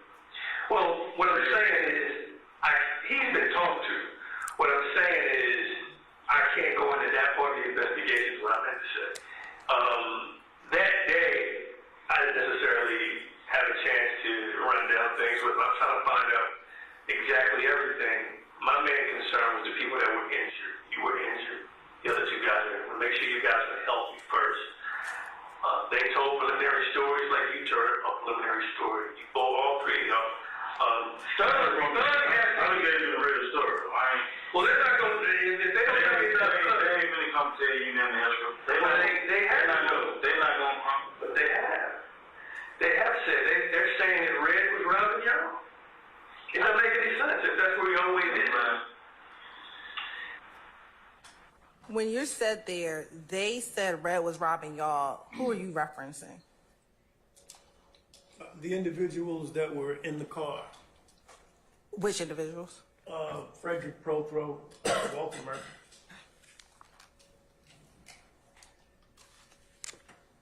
If you have any questions, your wife has my cell phone number. If you don't mind her knowing your business to that degree. She know. You can't call her, can't talk to her. I'll let you talk to her maybe on the way back, but thing of it is, this is an investigation. I got to understand why there was gunfire, why the police had to get involved with gunfire, because they believe you were going to run them over. You know, they were scared of the car. I ain't with no one else police officer. So. Okay. I ain't seen no police officer. Me personally, me seeing the police, I would have stopped. I would have stopped. If I had seen the police knowing there was police involved, sir, I would have actually stopped. I ain't me. So who did you think it was blocking you in? I don't want no trouble or none of that. You know what I'm saying? Who do you think it was blocking you in? I'm trying to get the folks to DK. You know what I'm saying? You know what I'm saying? You thought it was the people, you know what I'm saying? I'm thinking it was rough. Yeah, I'm thinking maybe, you know what I'm saying? We getting combed off here. I ain't know nothing about it. Oh, okay. So you thinking the victims are retaliating? Yeah, you know what I'm saying? Okay. I ain't seen him. If I seen blue suit, shit, I'm stopping. Okay. Well, everybody, the witnesses for the party, like I said, the ones that looked through their windows saw the officers in full uniform to get out of the car. Yeah, I don't know what they seen. You know, I can't. You didn't see it. I'm driving, so I can't tell you. Well, here's the thing. Here's the thing. Who and what's what. Let me tell you why I don't believe that. And I'm just keeping it real with you. The reason why I don't believe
aggravated assault. I don't want to talk about that. I want to talk about that. You already told me, you know. So I'm gonna stop right here at 11:55:33. Right here at this point where he told him, I don't want to talk about that. Why didn't you want to talk about his other case that he had? That's an uninvolved crime. It's none of my business as law enforcement. And when he says none of your business as law enforcement, explain that. What do you mean? I don't want to jeopardize whatever case that other law enforcement entity may have against him by getting him to say things about it. I want to keep things focused on the police-involved shooting, use of deadly force by the police officer, and what I believe to be a robbery that took place up in some of their comments. And a little bit earlier in this portion, you were talking, he was asking you about Red and whether or not Red came forward, and you said, I can't talk about, or I can't get into that part of the investigation. Why couldn't you tell Bean about whatever conversation that you had with Derek Dotson or Dirty Red at that time? The investigation was ongoing, number one. I wanted to make sure I hadn't charged anyone with anything. I wanted to maintain the integrity of Dirty Red or Derek Dotson's life, his future, his family. We're going to pick up at 11:55:33. That's your other business. I don't want to get into that. I got nothing to do with anything other than what I asked you about. I feel like I've been straight up. So right now I'm charged with, Well, what it looks like to I'm me, still not charged with I haven't charged anything yet. I'm working this out. I'm gonna sit down and look through what we did today, and I'll come up with my decision. I'm slow, man. I'm old with this shit. You know, ain't no rush. So like I said, I don't do no robbery, man. I want to get everything in the queue. You know, but like you said, I'm one of the guys that was in the car, so whatever went on that day, I got to be obsessed with whatever the fuck these niggas I did, so it is what it is, man. I just like to know them and not to know, you know what I mean? Why do y'all talk like that on those jail phones? Y'all know we listen. So why do y'all talk like that on those phones? So free. I mean, I don't understand. I mean, it's really nothing to me, really. I mean, really nothing is just telling me what's going on. You know, I'm gonna make Stand up, I'm gonna put these behind you. I'm gonna leave off this shut ankle chain. We're going to pause at 11:56:43. Why did you ask Bean why they talk so freely like that on those jail calls? Personally, I just always, in my history working in Atlanta Police Homicide, once we got tapes, I would just ask people after I spoke with them, why you talking on the tape? It doesn't make any sense to me, you know, if it's stuff that you want to keep close to the vest. And It's always an exit question. when you said y'all know we listening, was that a rhetorical question or a literal question? It was literal. I mean, there's a recording that goes on and tells the user of that jail phone exactly who's listening to it, law enforcement. When you, going back to those calls just specifically, when you listen to Adrian Bean's phone jail recordings, did you hear him telling his wife about felonies that he had committed as a part of this incident on September 11, 2013? Yes, And let me ask, is it a felony to shoot someone? absolutely. Is it a felony to possess a gun while you may be on probation? Objection, Your Honor. He's asking the witness to provide a legal conclusion Yeah, it's not. and to speak on the law. I stand the question. Given what you heard on that jail calls, was Adrian Bean implicated himself in this armed robbery? Yes.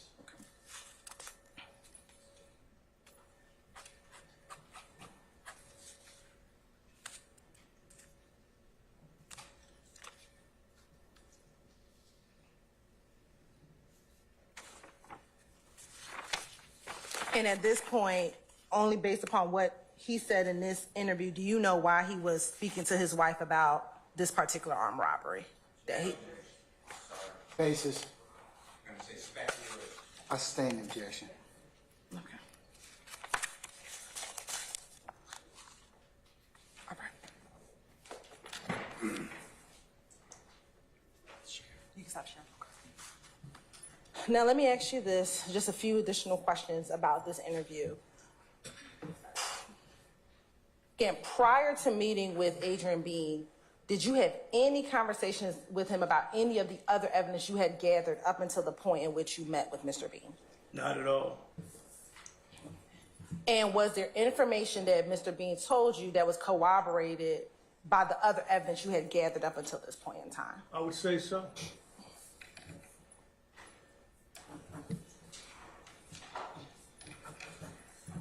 At any point, did you have a desire or want Mr. Jeffery Williams or Young Thug as part of this case? Your Honor, that's the jury to determine. You're right. I'll rule the objection. I'll sustain this to form, rephrase it.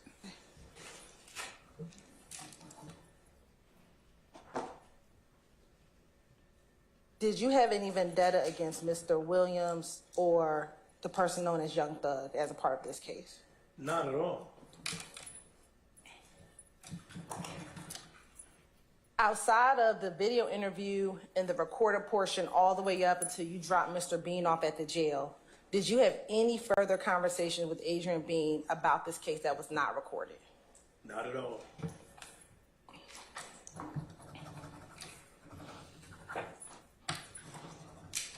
And did you ever tell Adrian Bean to make Young Thug or DK or Frederick Prothrow to be a part of this case at all? No. Now, as part of your investigation, did you have any evidence tested for touch DNA? Yes. Okay. What evidence did you have tested?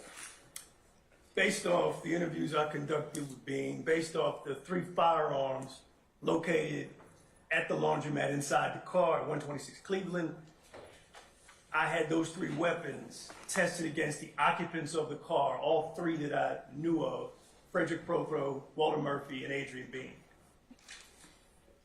And did you learn of those results? I did. What were those results? Well, one of the guns. Okay, how do you want me to? I probably need you to have me break it down. Sure. Was there any DNA found on any of the guns that came back to any one person? I believe Walter Murphy. There was DNA evidence on the Walter Murphy. On foundation basis? I'll sustain the question. You can lay some more foundation. Did you receive the report, the GBI report in this case? I did back in 2013. I did, yeah. Did you review that report prior to you making any decision about arrest warrants in this case? I'm sorry, I didn't hear the last part, Ms. Hilton. Sure. Did you review that report prior to making any decisions about arrest warrants in this case? Absolutely. Let me ask you this. Were there any guns that did not come out with any clear DNA on it? Yes. Okay. What happened with that piece of evidence, that gun? There was no way to. There was DNA. There was no DNA on the gun that could be loaded up to what's called the CODIS database, and therefore there would be no one linked to that particular piece of evidence or that firearm. Okay. And you talked about getting samples from both Walter Murphy, Frederick Prothrow, and Adrian Bean. Did you ever get any DNA samples from Jeffery Williams? Not at all. Why not? Because the gun I was told that he was a part of with the interview with Adrian Bean was inconclusive. And why did the fact that it was inconclusive? Why didn't you go and get? I know it makes. I understand it, but explain it again. Like it was inconclusive. So, what does that mean? The way I work my investigations, I don't arrest anyone based off someone else's testimony only. Got to have another piece of evidence. Based off what Bean told me, he said that was Thug's gun in the back of the car. I tested it. It was inconclusive. It was too many contributors on that particular piece of evidence. They couldn't upload it. So I wasn't going to just take Bean's word based off my reputation, the way I do things, to get an arrest warrant for Jeffery Williams just on his word only. I needed another prong or something to corroborate what Bean had put up for me. And transitioning into that, Who did you take out arrest warrants for in this case? Adrian Bean, Frederick Prothrow, and Walter Murphy. And do you recall when you took out those warrants? I'm going to say like October the 24th or 25th. Late October of 2013.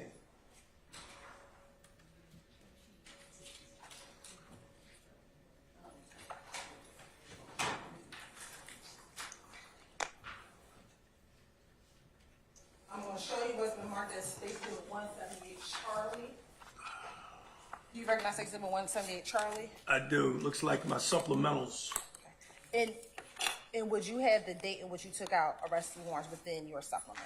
Okay, hold on.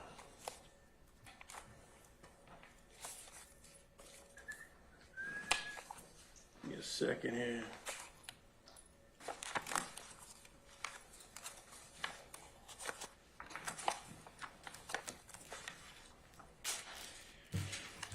Actually, I was a month off. It was September the 25th, 2013.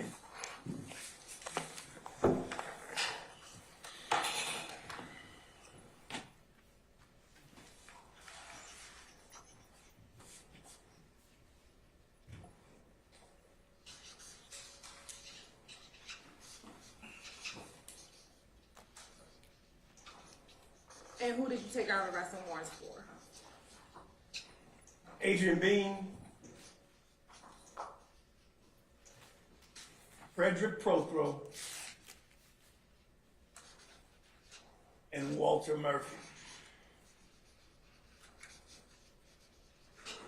And as you just stated, you did not take out warrants for Mr. Jeffery Williams. No, not at all.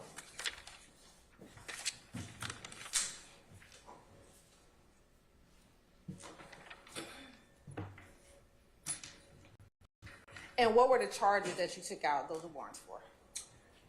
It was armed robbery, aggravated assault, 3 counts of ag assault on police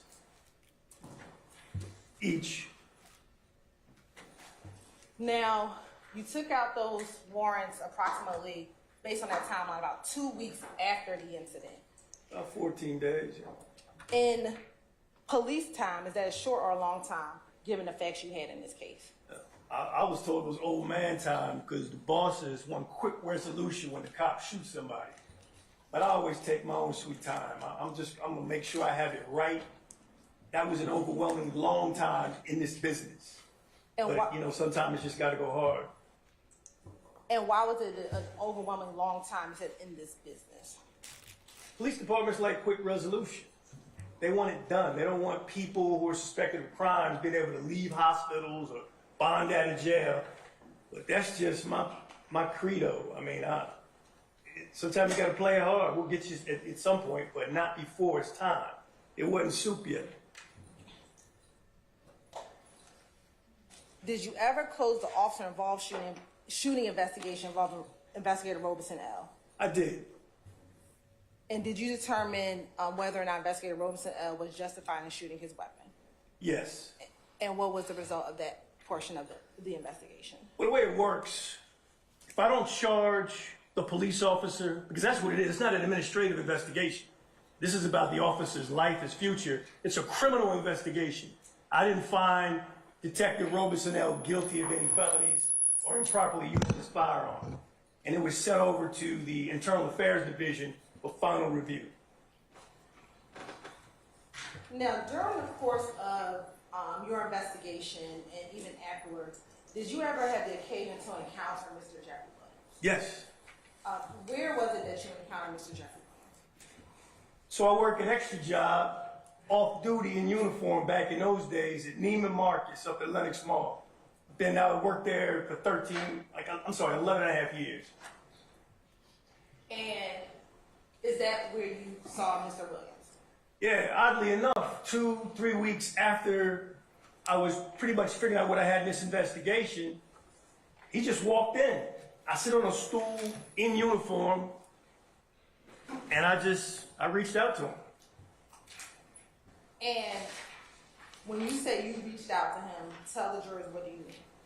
So I'm on the stool. It was a Friday because I only work Fridays at Neiman Marcus. I have a bunch of other extra jobs at the time.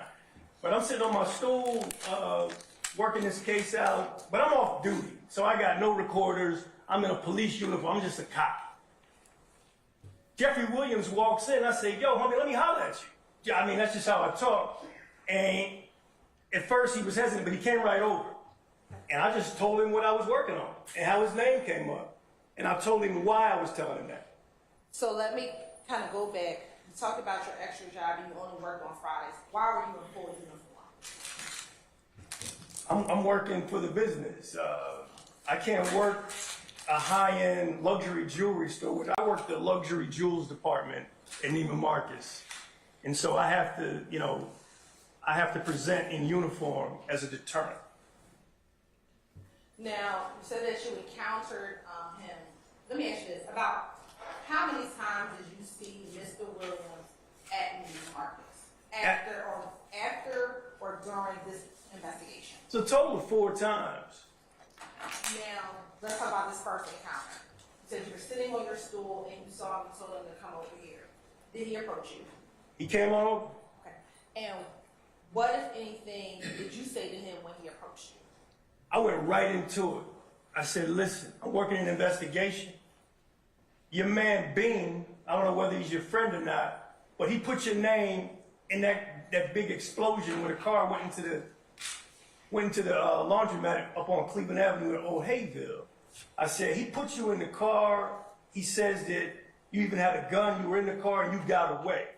I said, you're going to find out about this later because you're going to get the discovery from other people in the car, which is all my reports and my audios and videos later. You'll have access to them if you have relationships with anybody in the car. I said, so I'm telling you on the front end, your name got put in this. And once you said that your name got put in this, did Mr. Williams say anything to you? He denied any involvement, being there,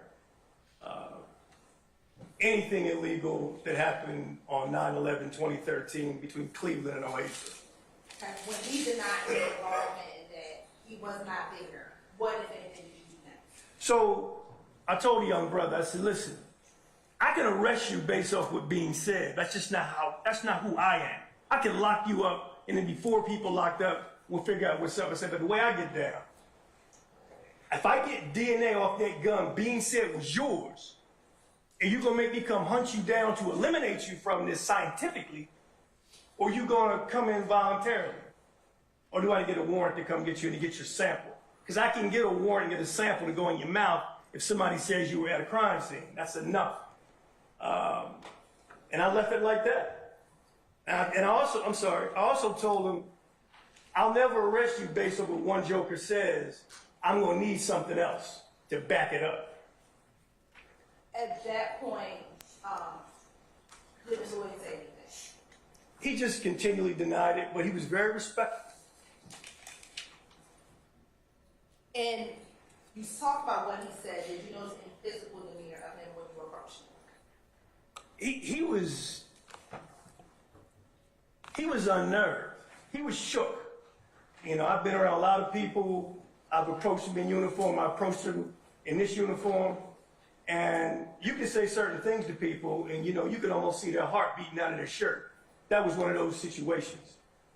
And I understand shook. What does shook mean? I mean, you're nervous. You're uneasy.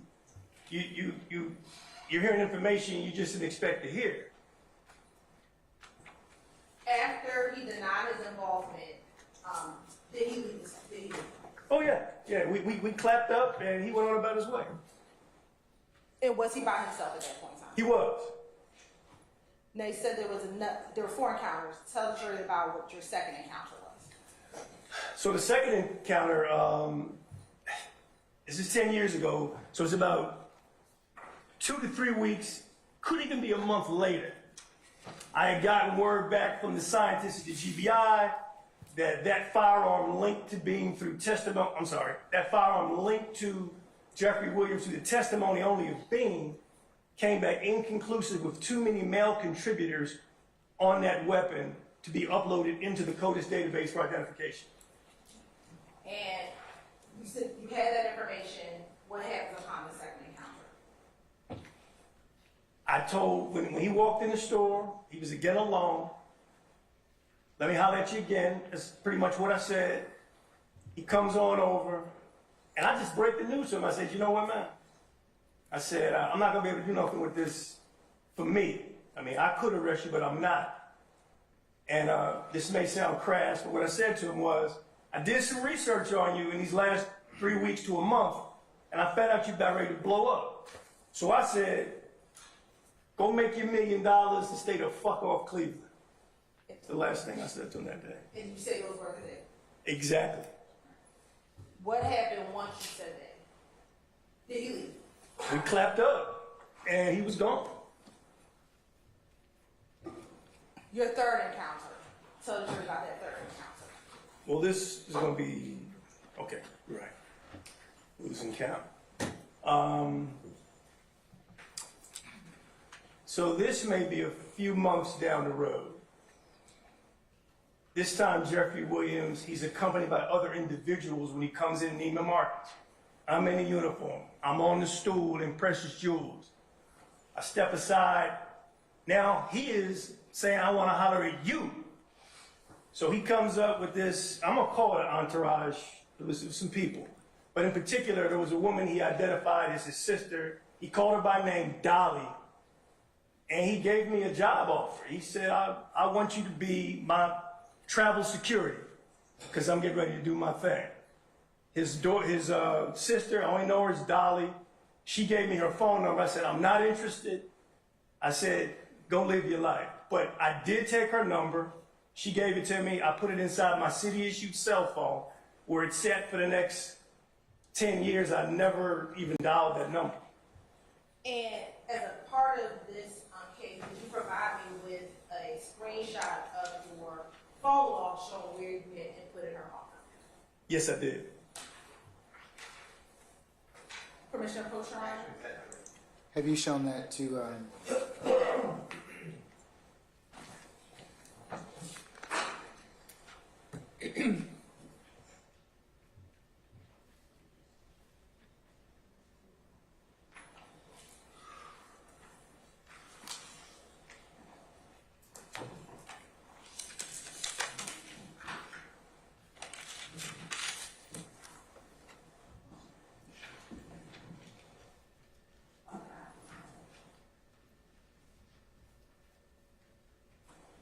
Commissioner Cochran?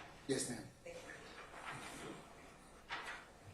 I'm going to show you what's been marked as Stacey Exhibit 179C. Tell me if you recognize Stacey Exhibit 179C. This is the address book to my city-issued cell phone. When I retired, I had it all downloaded so I could access it as needed in retirement, and this is it. And is that a fair, accurate depiction of your address log that was in your city cell phone that you got when you left the department? Yes. Your Honor, this time the state would like to attend to Stacey Exhibit 179C as evidence. Any objection, counsels? On behalf of Mr. Williams. Aye. States 179, Charlie is admitted, may be published as you see fit. Thank you, Your Honor.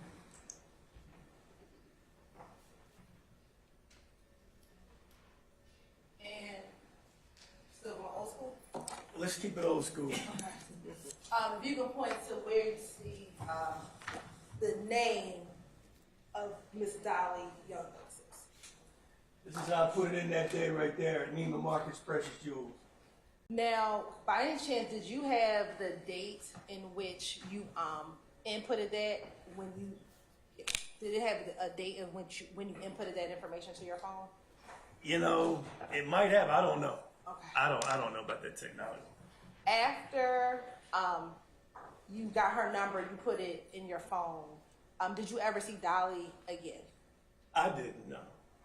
And here the phone numbers aren't on here, but have we just extracted out the actual phone number? Yeah, the phone number is not up there, but it's over in the right somewhere. Okay. All right. Thank you. And then there was a final encounter. If you could tell the jury about the final encounter. Well, the last encounter, I'm on a Friday at Precious Jewels in uniform, getting my cheese, working hard. I see Jeffery Williams come into the store. We're about 25 feet from each other. He's going to the down escalator. He's in the company of Walter Murphy, who I know on site. Walter Murphy, in his right pocket, has a long knot, they call it in the street, the kind that can't fold, and it's hanging out of his right pocket as they're going down the escalator, the two of them. Thug is pointing to the long knot and making sure I see it. Don't know what it meant. I mean, I can have an opinion, but that was it. I waved at him, and they went downstairs, and I guess they bought some items. When you say the long knots, what do you mean? Well, it's the money that can't fold. If it's cash, U.S. currency, and it's so much it can't fold, back in those days, I haven't seen it much lately. Jokers would just like have the money, you know, straight flossing the money out so everybody could see it. And during that interaction, did you have any verbal communication with either Mr. Murphy or Mr. Williams? I think I snickered, and they snickered, and they went on downstairs and made their purchases. Court's involved as well.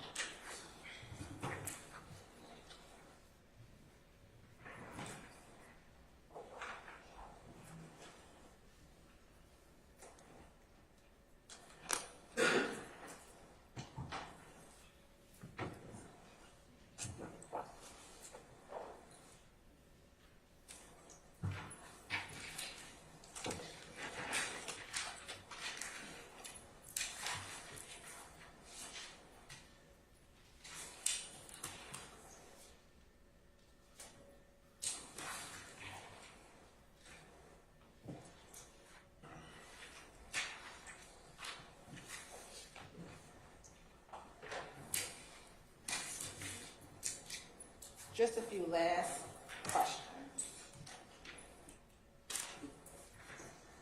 Detective Quinn, have you ever heard of the term destroying evidence? Absolutely, I heard of it. And what do you take that to mean? Destroying evidence in my line of work is against the rules.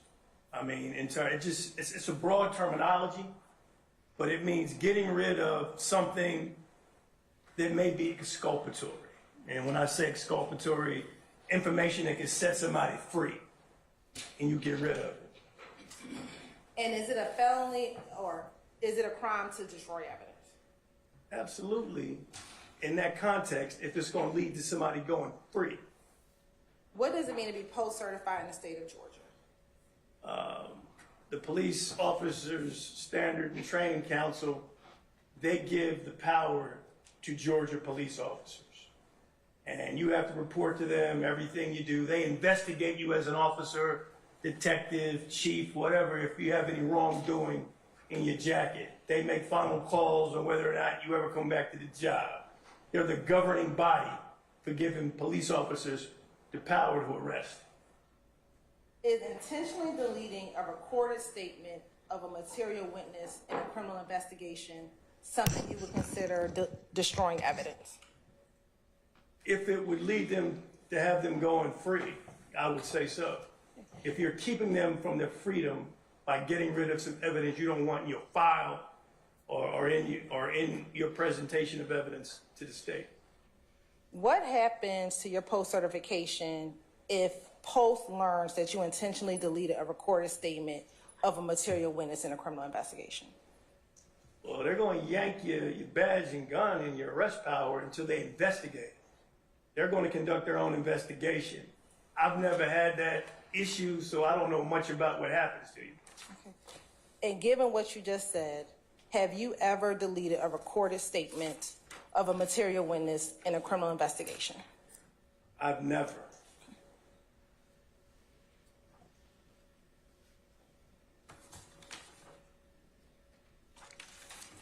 I have no further questions. Counsel, why don't we take 10 minutes, ladies and gentlemen? What about you all? And then we'll go ahead and continue at this point in time. All right? We're going to recess 10 minutes. All rise.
All right, Sergeant Ingram, summon our jurors, please, sir.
All right, ladies and gentlemen, please be seated.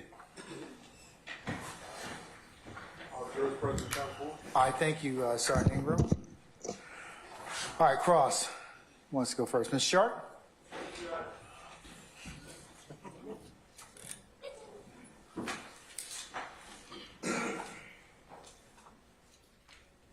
Detective Quinn, good afternoon. How are you? I'm great. How are you, sir? Glad to be here. All right, excellent. Just want to follow up on something that you said minutes ago about destroying evidence. I don't have the transcript. I just have my notes. Okay. My notes indicate that you said it's a problem if it is exculpatory evidence or evidence that could set someone free. That's what I said, yes. Okay, that's accurate for what you said? Give or take, yeah. Okay. And that would be illegal. I would say so. And that would also violate police protocol? If it was information that was going to set someone free, those are the key words. Tapes or written testimony that's going to set someone free is important. That's why it has to be preserved. What about other statements or recordings that wouldn't necessarily set someone free? Would be destroying those recordings still be destroying evidence? I mean, I don't know because I don't have that. I've never had that situation. I know of detectives that will record things and then reduce it to writing when they get back and they don't use the recording. I've seen that. Me personally, I can speak for me. I turn over everything, but I'm not. That's not the hard and fast rule. But the hard and fast rule is any information that's going to set a person free, you can't destroy that. What about a statement that's taken from a witness that you determined to be a lie? What is the appropriate thing to do in that circumstance? So what kind of statement? You talking about audio, written? Audio. Audio, I mean, that's open to the detective or whoever law enforcement official is holding that information. I can only speak for me, and as my practice, I don't. So your testimony is, I understand you're speaking for you. That's all I can do. But as far as protocols and legality, you're not aware of any laws or protocols, APD, standard operating procedures, that would prevent the destruction of an audio statement if the detective determined it to be a lie? Me personally, I can only speak for me. I don't know the city policy word for word. David Quinn Jr., homicide detective, working 19 years in that field, I never destroy anything. I can't speak for other detectives. I don't know the rules. I don't know all the rules for APD. Okay. You did take a statement, a recorded statement, with your lapel recorder from Mr. Nava Flores on 9/11/13, correct? I did. And in preparation of your testimony and from days ago and also today, yes, sir. You reviewed that recording, correct? I did. And you would agree that at 3 minutes and 36 seconds of this recording, or anywhere on the recording, there's reference to a first statement, and if Mr. Nava Flores wants to clear anything out else up from the first statement he gave? I remember that well. Okay, and you would agree that there's, that clearly establishes that there were in fact 2 statements given? Okay, only one given to me. I can't speak to whoever that law enforcement official was that Nava Flores spoke with. It was in the ether, and I didn't know who it was. And I'm going to get back to that, okay? So your testimony today is that you only took 1 statement from Mr. Nava Flores. Yes, and a second written breakdown of all the encounters with Nava Flores, which was contained in my supplementals. Okay, and you're the lead investigator in this case, correct? I'm the quarterback, yeah. Quarterback. Buck stops with you. That's right. I throw the ball, but I can't catch it. Okay. And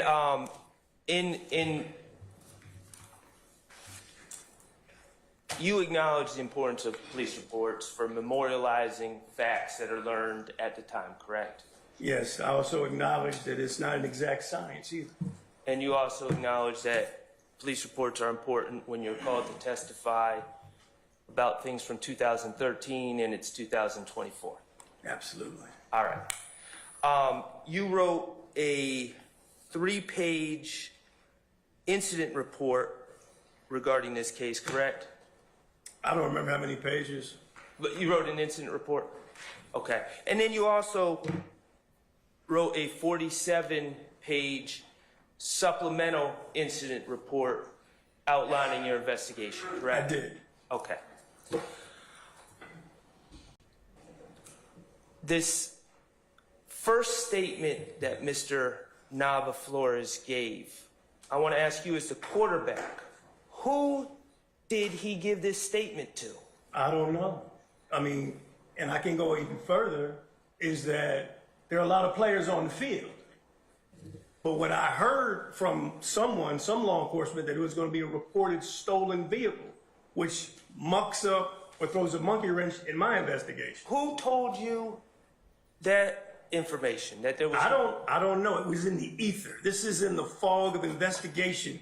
Lions, tigers, and bears on mine. That's what was going on out there. And it was something happening. It was something happening out there where it was going to be a reported stolen car with that crashed up car at 126 Cleveland. So I said, when I got up on the hill, I'm like, I need to hear nothing but truth. I don't care whatever he told. It was a litany of law enforcement out there. Okay. Again, the fog of the game. Okay, but the fog didn't make that statement, did it? I don't know who made it. Okay. It was a person. Exactly. And I'm asking you who that person was. I don't know. Okay. Is it in your 47-page report, does it indicate to you who gave you that information? Not at all. Basis.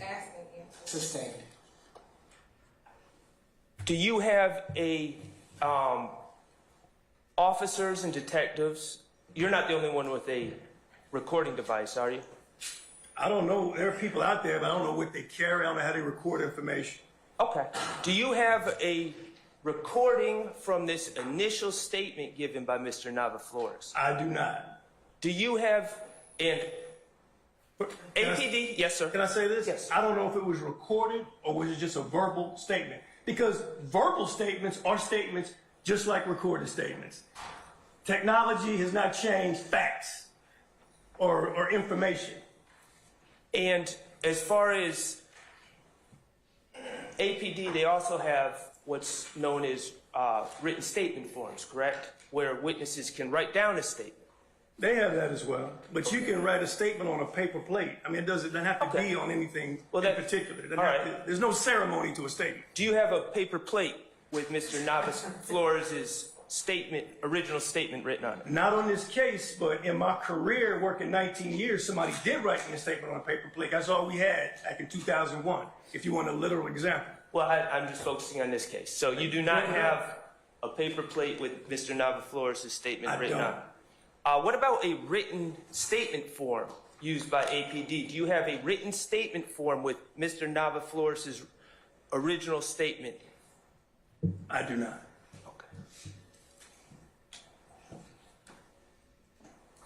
I'm going to change the subject. Courtney Bean, she's the wife of Adrian Bean, correct? That's correct. All right, and you were out there with, you were wearing a suit on 9/11/13? Yes. Okay, and you have that recorder in your lapel, correct? A very small bubblegum sized recorder? I don't chew bubble gum, but yes, What did you say it was the size of? a package of gum.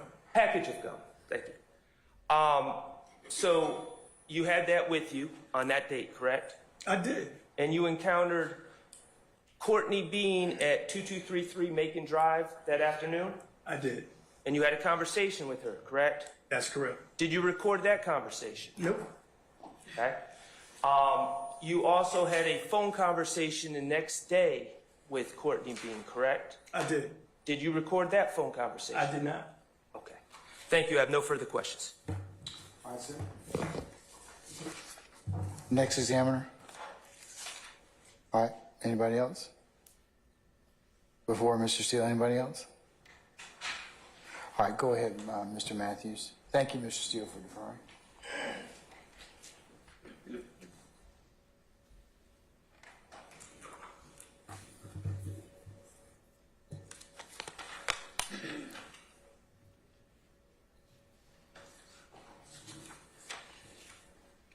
Detective Quinn, good afternoon, sir. Good afternoon, sir. Just have a few questions for you. Yes, sir. You indicated on direct examination that, if I got it right, it says, I don't arrest anyone off of one person's word only. Is that correct? That's generally my practice. Okay. And that's your practice because you want additional corroborative evidence other than just a person's word, right? In most cases, yes. And the reason you want that is because when people give you a story or statement, A, they could be telling the truth, correct? That's correct. B, they could be lying, correct? You're correct again. And C, it could be a little bit of both, right? Sometimes it works out that way. So when we're dealing with corroborative evidence, you want to know if they're eyewitnesses, right? I love eyewitnesses, yes. You love eyewitnesses because they are there and they can actually tell you what they saw, correct? Absolutely. They can tell you what they heard, right? Yes. But even though an eyewitness tells you what they saw and what they heard, even an eyewitness can be mistaken, correct? That's been my experience. That's why corroborative evidence always is a good assistant. Now, when you are at the scene of a crime that's been committed, whether it be a murder, an armed robbery, an ag assault, what have you, you're going to knock on doors if you can, right? Knocking on doors is my favorite part, so I always reserve that for myself. Okay. And in addition to knocking on doors, well, let me back up. You don't investigate a case without going to the scene, correct? Not always correct. I've worked hundreds of cold cases where I didn't go to the scene. Okay. Let's talk about active cases that are under investigation that haven't gone cold. You get the phone call, you've been assigned, however the assignment, the wheel goes, and it's now your case. Yes, sir. You get that case, you will generally, when we're talking about armed robberies and murders and things of that nature, you're going to go out to the scene, correct? I'll make my best effort to get to that scene, yes. And going to the scene is important because that's where the evidence is a lot of times, right? Most times, it's where it starts if that is your original scene. Sometimes the crime scene is scene number 3, which has been my experience. Okay. So you're going to go to the scene. Now you get to the scene, you're knocking on doors, you want to talk to any witnesses that are out there, right? Yes, sir. And when those witnesses come forward and they talk to you, some do, some don't, right? That's a fair assessment. Okay. And you don't stop there. You will also want to get forensic evidence, right? If you can. That's always a nice hook for your investigation. And forensic evidence, we're talking about fingerprint evidence, right? I'll agree with you there. We're talking about DNA evidence, right? Yes, sir. DNA evidence such as touch DNA evidence, right? If you can get it. It was a component in 2010 that became pretty normal behavior on a crime scene. Okay. So you will also make an effort, if you can, to talk to the person that is your target of the investigation, right? That's always a good look. You'll bring them into the office. Not always. We'll sometimes do it at the mama's, dinner table somewhere. And if you do it at the mama's dinner table, you will, and if they're your person of interest, and if you have them in custody or what have you, you're going to Mirandize them, right? It all depends. I mean, if they're not in custody, I don't Mirandize them. They are in custody. If they're free to leave, I don't Mirandize them all the time. If they're in custody, you're going to Mirandize them, right? If they're in custody and can't go home, yes. Read them their rights, and you're going to sit down and talk to them, right? Correct. And sometimes they'll tell you what happened. Unbelievably, I've had a lot of success with people being suspects or victims telling me what happened. And they'll tell you sometimes things that are inconsistent with what the alleged victim is saying happened, correct? What are we speaking of? Because my victims are all dead. And again, ag assault is not a crime, and armed robbery are crimes I normally investigate. I'm just trying to understand where you're coming from. Well, I mean, if you believe that a person was robbed and that person is not dead, then that's going to be an alleged victim, correct? That's correct. Okay. So the person that you have in the interview room might give you a different version of events than what the alleged victim says happened, right? That happens. Okay. Now, and in some instances, the person that you're talking to that's in that interview room, they may have their cell phone with them, correct? Sometimes, not all the time. And in some instances, when they do have that cell phone with them, you may ask them, can I look at your phone, right? I've done that before. Okay. And if they agree to allow you to look into their phone, you'll scroll through the phone. Sometimes y'all scroll through it together, right? So can I explain something for you? Sure. If I've got interest in the phone, I'm only talking about David Quinn Jr., the homicide detective, because that's where I did all my work. I'm getting a search warrant for the phone. I'm not asking permission, but that's just me. A lot of cops do that. If the phone interests me, I'm going to try to get a search warrant because I want everything. I don't want what he or she picks or chooses. Okay. I want everything. So if you get a search warrant, whether you get their consent to look in their phone or whether you get a search warrant to get in that phone, you're looking through the phone. And if that particular person that's being interviewed or that person's being arrested and you are conducting an investigation with that person, then and if they have things that are in that phone, if there's information in that phone that backs up their story, when I say their story, the person who is the suspect, the person who is under arrest, you're going to maintain that information, correct? With benefit of search warrant. And that would be considered exculpatory evidence, correct? It depends what's in there. I mean, that's kind of open to interpretation. I mean, that's kind of open-ended the way you said it. Okay. I don't know what's in the phone. We'd be talking about grocery lists. That's not going to be exculpatory. Right. We're not talking about a grocery list. We're talking But you about... gave me a kind of a broad, you just put it out there. That's fair. All right. I'll narrow it down. All right. So we're talking about evidence that could actually benefit the person that is the suspect in your investigation. That information in the phone that can benefit that person's story, can corroborate that person's story. That's what I'm talking about, okay? I'm with you. All right. You're going to preserve that telephone, correct? It's kind of still an open-ended, but if I got a search warrant for it, yes, everything's going to be memorialized to the best of my knowledge. I mean, and just to give it some context, there's some things that happen in phones the last 15 years that I can't do anything with. I have to let the experts handle that. With these clouds and different things I know nothing about. So I would probably turn it over to someone that's proficient in that science. Right. You basically hand that evidence over to someone who can look into that phone and grab that information out of that phone, correct? And yes, and customarily, that expert, they call him cyber crimes unit is the name they gave it when I was down there. and cybercrimes will then forward me a report of what's in that phone.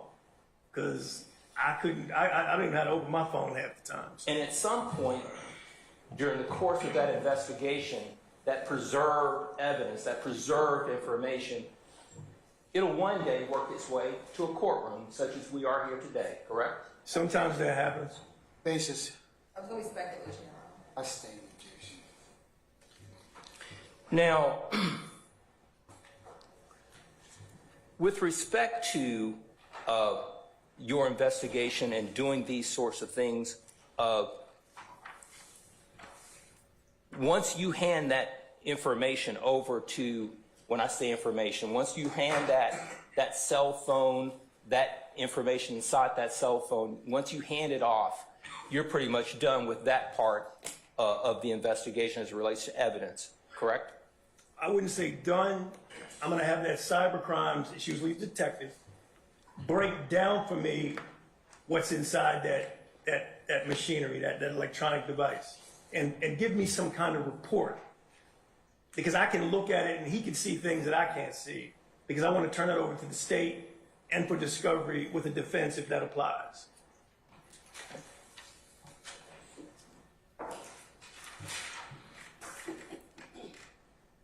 And in some cases, you would take, if you believe that information in that phone that's exculpatory, you would actually walk that information to the district attorney yourself, wouldn't you? Objection, Your Honor, speculation. I stand the objection.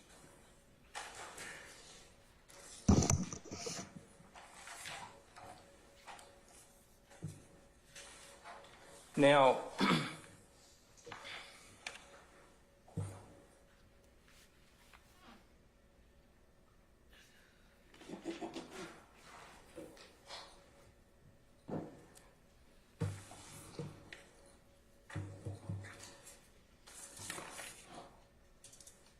just 1 second, Judge, I'm almost done.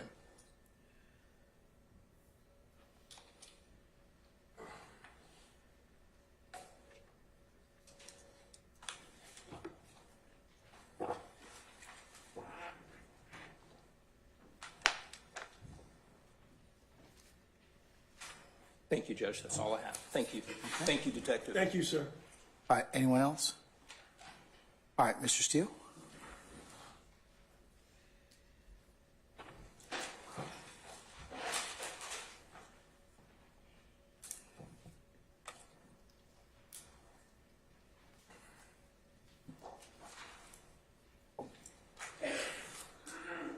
How are you, sir? Mr. Steele, what's up?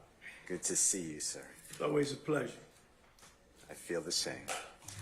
Can I ask you some questions? It's your floor, brother. All right. I would like to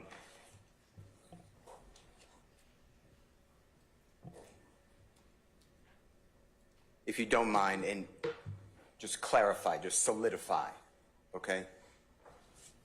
Talking about Adrian Bean, September 11th, 2013, at the area where he's arrested. Okay, I'm with you. Near the laundromat. Fair to say, as far as you know, gets hit by the police car, the undercover police car, the tourist, taken into custody, correct? Yes, sir. All right. And when he is taken into custody, just to be solid and just to make sure it's pure, he is taken from that scene to Grady Hospital. Is that fair to say? Yes. Okay. And from Grady Hospital, he eventually makes his way over to the Fulton County Jail. Yes, sir. All right. Now, when Mr. Bean, and if you need to see anything, just let us know. Yes, sir. Okay.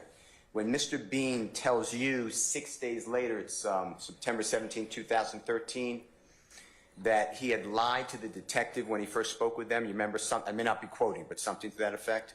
I mean, you're paraphrasing, but I know where you're going. But, I'm trying to be fair. That's... Yeah, that's fair. I mean, we don't have to, bring it up or show me anything. Okay. Now, do you know who he spoke with? When I say he, Mr. Bean spoke with prior to speaking with you? Not at all. Do you know what the location of this interrogation, interview, meeting, whatever you want to call it? I can only assume, which, I don't think I can even say what it would assume unless you want me to. Well, assumptions don't help. So, No, they help in this situation, I think. well, do you know? How about Nope. that? All right. Do you know what questions were asked of Mr. Bean? I know nothing because no one gave me anything in written form or verbal form for me to evaluate. Or recording, I guess, right? Correct.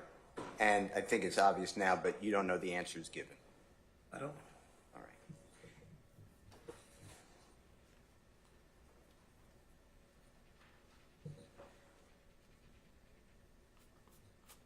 Now, I understand clearly from your testimony, you did not direct anyone to speak with Mr. Bean prior to you deciding to do that 6 days after this September 11, 2000. Oh, yeah, I wanted it to be me. All right. But you did, for the jurors, send or direct or ask co-workers to go down to interview, meet with, speak with, interrogate, whatever word you want to attach to it, Mr. Fred Prothro at the Grady County. Excuse me, that's wrong. Grady Hospital, true? Yeah, not just Fred Prothro, Walter Murphy as well. I was about to get to him. And the two people you sent, if you remember, co-workers of yours, Detective Lewis?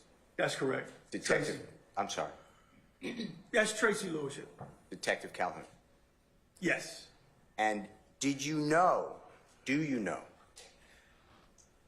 whether the meeting with Mr. Fred Prothro was recorded by Detective Calhoun at the Grady Hospital on September 11, 2013? He gave me a written statement. I don't remember a recording. It may have been. I don't remember. Okay. Is there anything that you have in front of you that would refresh your memory? And if not, No. okay. Do you know whether Detective Tracy Lewis, when she met with Walter Murphy, recorded? Can I say something? Of course.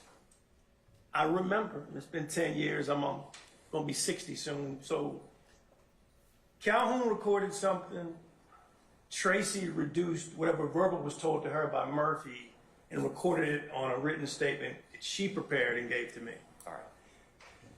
And as far as you know, Detective Tracy Lewis did not record the meeting with Mr. Walter Murphy. Correct. All right. And is it fair to say that Detective Calhoun, when he met with Fred Prothro, Fred Prothro spoke with him, or Frederick Prothro spoke with him? He did. And is it fair to say that Frederick Prothro said who was in the car at the time of that collision? Yeah, he gave a statement. He gave some information. And is it fair to say that Frederick Prothro said that there were three people in the car? Basis. Here's that. I stand the question, dude. Detective Calhoun already testified. Not as to what Frederick Prothro Yeah, you said. can't. It's still going to be your signature still. Okay. Let me ask you this. Let's go to the non-recorded meeting, interview, interrogation, whatever the right word is, between Detective Lewis and Walter Murphy. Okay? Okay. You received a summary investigative note at the City of Atlanta Police Department statement or police report from Detective Lewis on that event, that occasion. Is that fair to say? I did. Sometime that week, after she reduced it to writing, she gave it to me for the file. Okay. And do you remember it being dated either the 18th of September or the 17th of September? And I'll check if you don't remember. 2000. I don't remember if you show it to me. Okay.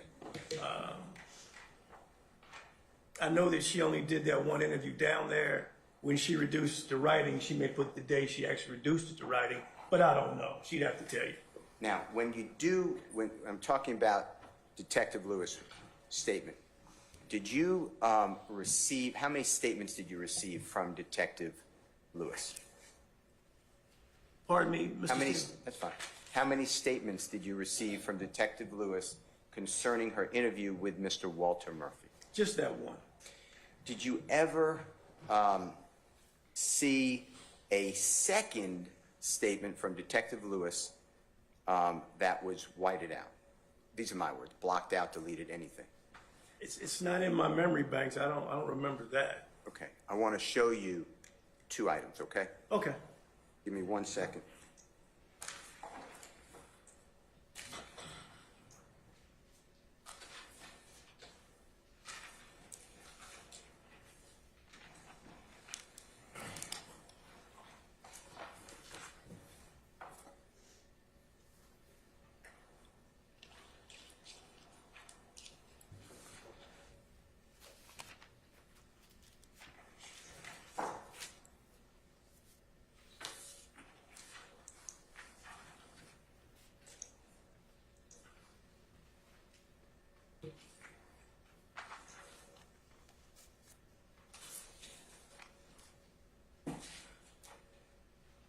Your Honor, may I have 1 second? You may, sir.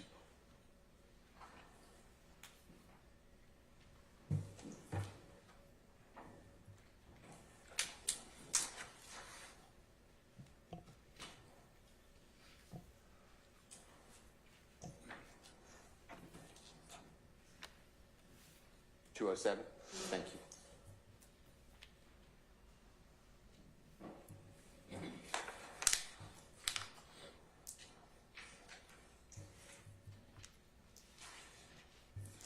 So.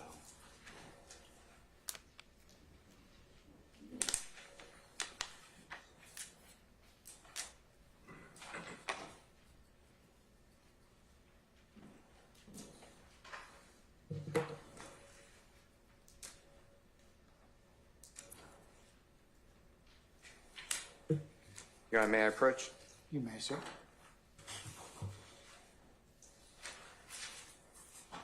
Former Detective Quinn, may I approach you? Yes, sir. I'm going to show you what I've marked as Mr. Williams, number 207 and 208. Can you just do me a favor, take a peek Okey doke. at one and then the other? Just tell me if you've seen one and then the other before. I've seen these before. Okay. And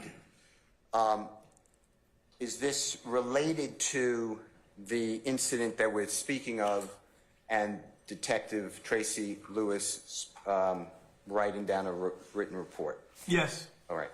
And were both of these made it into your file? When I say your file on this case? They showed up in the file, yes. All right. Your Honor, I move for the admission of Mr. Williams, number 207, 208 for purposes of this examination. Any objection? Yes, Your Honor. Basis? Hearsay. I'm going to overrule the objection. I'll admit defendants 207, 208 over objection. Okay. They may be published as you see fit. Okay. Your Honor.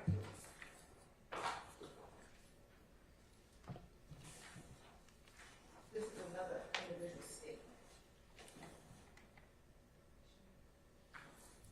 Can I see him? Can we approach? Yes. Hand him to Mr. Kearns, please.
All right, all rise.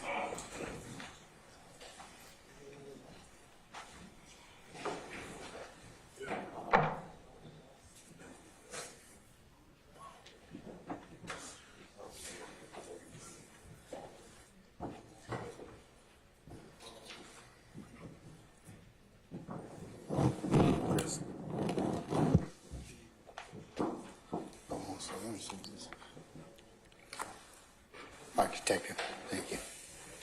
All right, ladies and gentlemen, please be seated. Our jury has left us.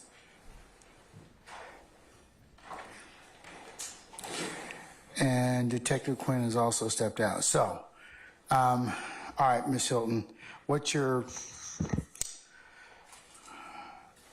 basis for you asking the court to reconsider? You're mentioning at the bench, I think before we lost audio capability for everybody else to hear, that I have in my possession defendants 207 and 208, which have been shown prior, and I believe that your assessment was, or assertion was, that since Detective Lewis is not testified, that there's still some foundation missing. Is that correct? Yes, Your Honor. Anything else you wish to add before I let Mr. Steele respond? Yes, Your Honor. Defense Exhibit 207 and 208 are copies of Detective Lewis's written report or summary that she provided to Detective Quinn as part of his, as a part of her portion of the investigation. So 207 is hearsay because Detective Lewis has not testified. Then it's hearsay within hearsay because it is her summary of what Walter Murphy told her. And although Investigator Quinn is the investigating detective, the reason why it's hearsay is that Detective Lewis hasn't testified in this trial at all. Additionally, Your Honor, the way that these reports first came about was whether or not he could tell if being Detective Quinn, could tell if a portion of this was deleted or whited out. Do we have the originals of these reports? This is what was turned over, Your Honor. I believe what Mr. Steele could ask him, and looking at 207, 208, he can ask, does it appear that something was whited out? But that's about as far as he can go. As far as introducing 207, 208, that would be rank hearsay because he's trying to get in her statement without her having to testify and get in what Walter Murphy told him, and Walter Murphy has not testified. And so the content of what's contained within 207, 208, if published, would be hearsay, double hearsay. Now, if he wanted to ask him, can you look at 207, 208 and tell if something's been whited out, he can ask them that question, but he cannot, to admit 207 and 208 would be admitting rank hearsay, Your Honor. Can be speculation. So how would you address if the court also told you that this might be a best evidence issue? Because the original document, and since you're asserting that this particular, what's inside the document, or the document itself is important in this particular situation, would fall under that particular rule, unless some exception was meted.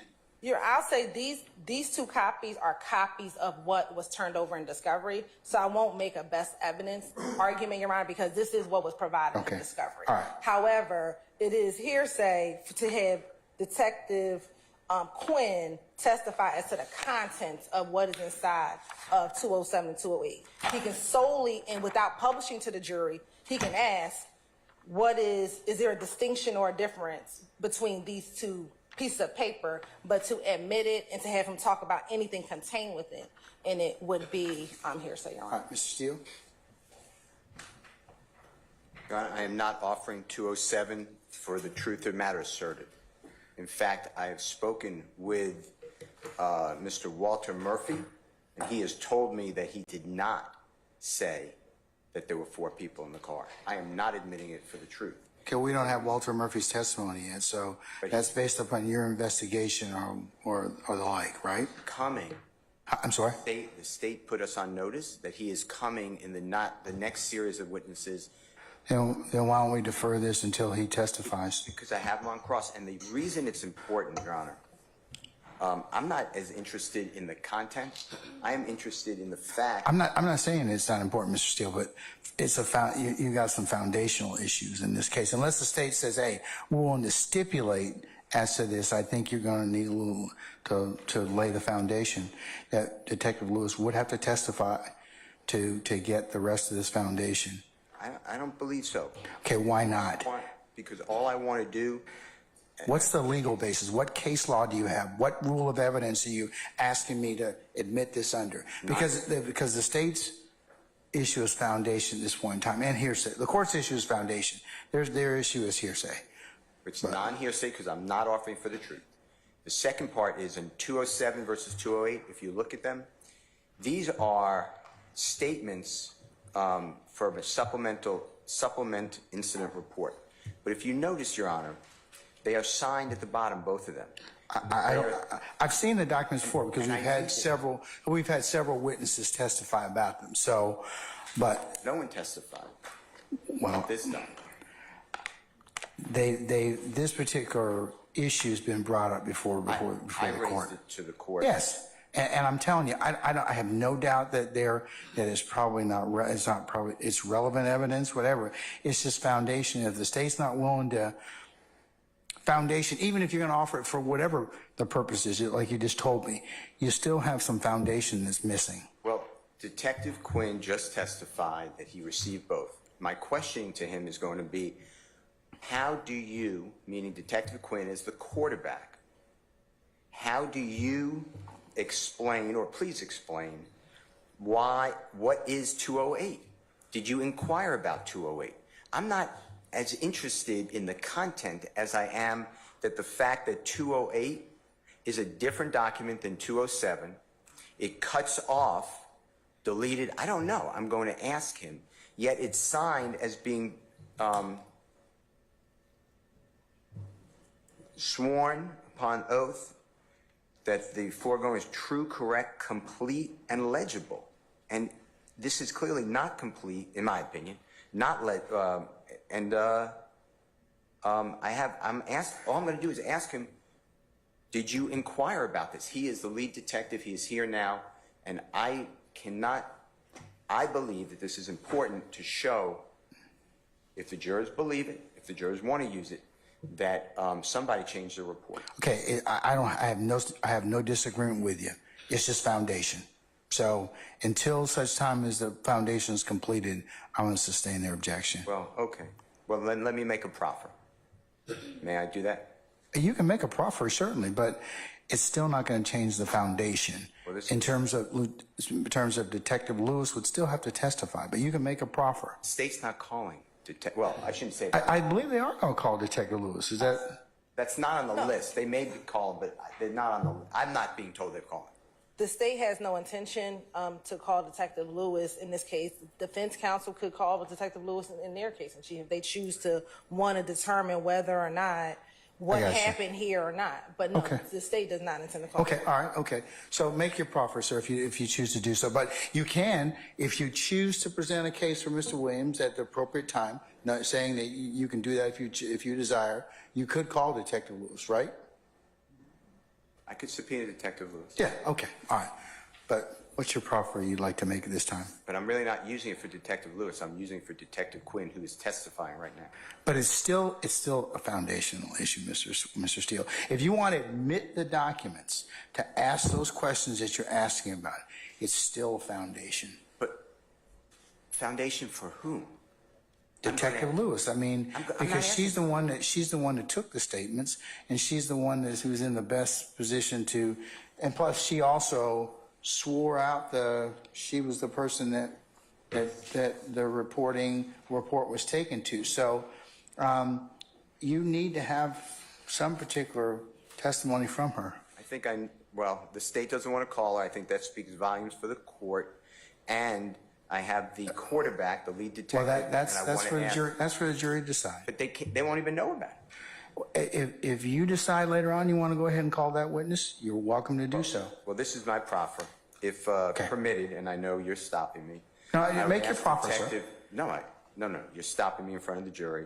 I would ask the Honorable Detective Quinn whether he received both. He's already answered that question in the affirmative. I was going to then ask him, they're both signed. Yes, I was going to ask him to read the above the signature that it's true, complete, and correct to the best of knowledge, and it's sworn. I'm not quoting it, but that's basically what it says.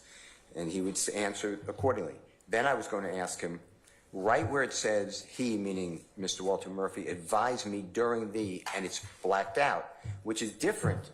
That's in 208, different than in 207. He advised that he, so the language is different. And then it says, all of a sudden, 3 other males, one being named Bean, drove to a laundromat. That 3 other males is where it's deleted, omitted, not here in 208. And I was going to ask him, did that, was that curious to you? What did you do about it? Why would this happen? We've heard over and over again, he's been with the City of Atlanta Police Department 19 years. The state relied over my objections on his knowledge and his techniques and his investigatory experience, and I wanted to ask him the same questions. I am not asking anything about hearsay. I believe the foundation was laid because he got them both, and I want to know what he did about it. That's my questions for Detective Quinn.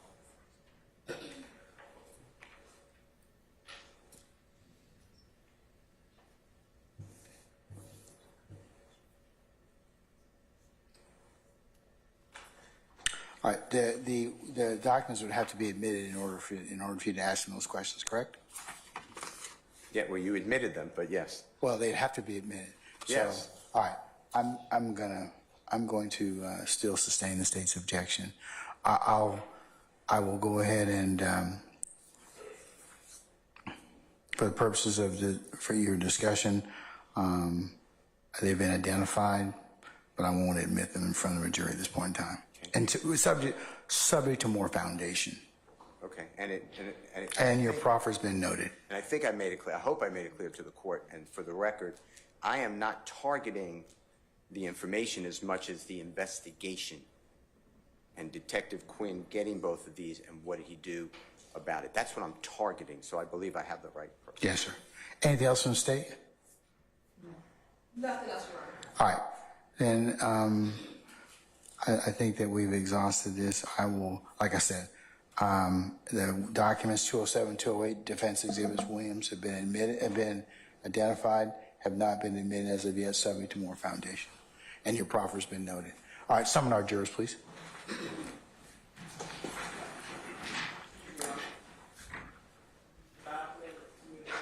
What we?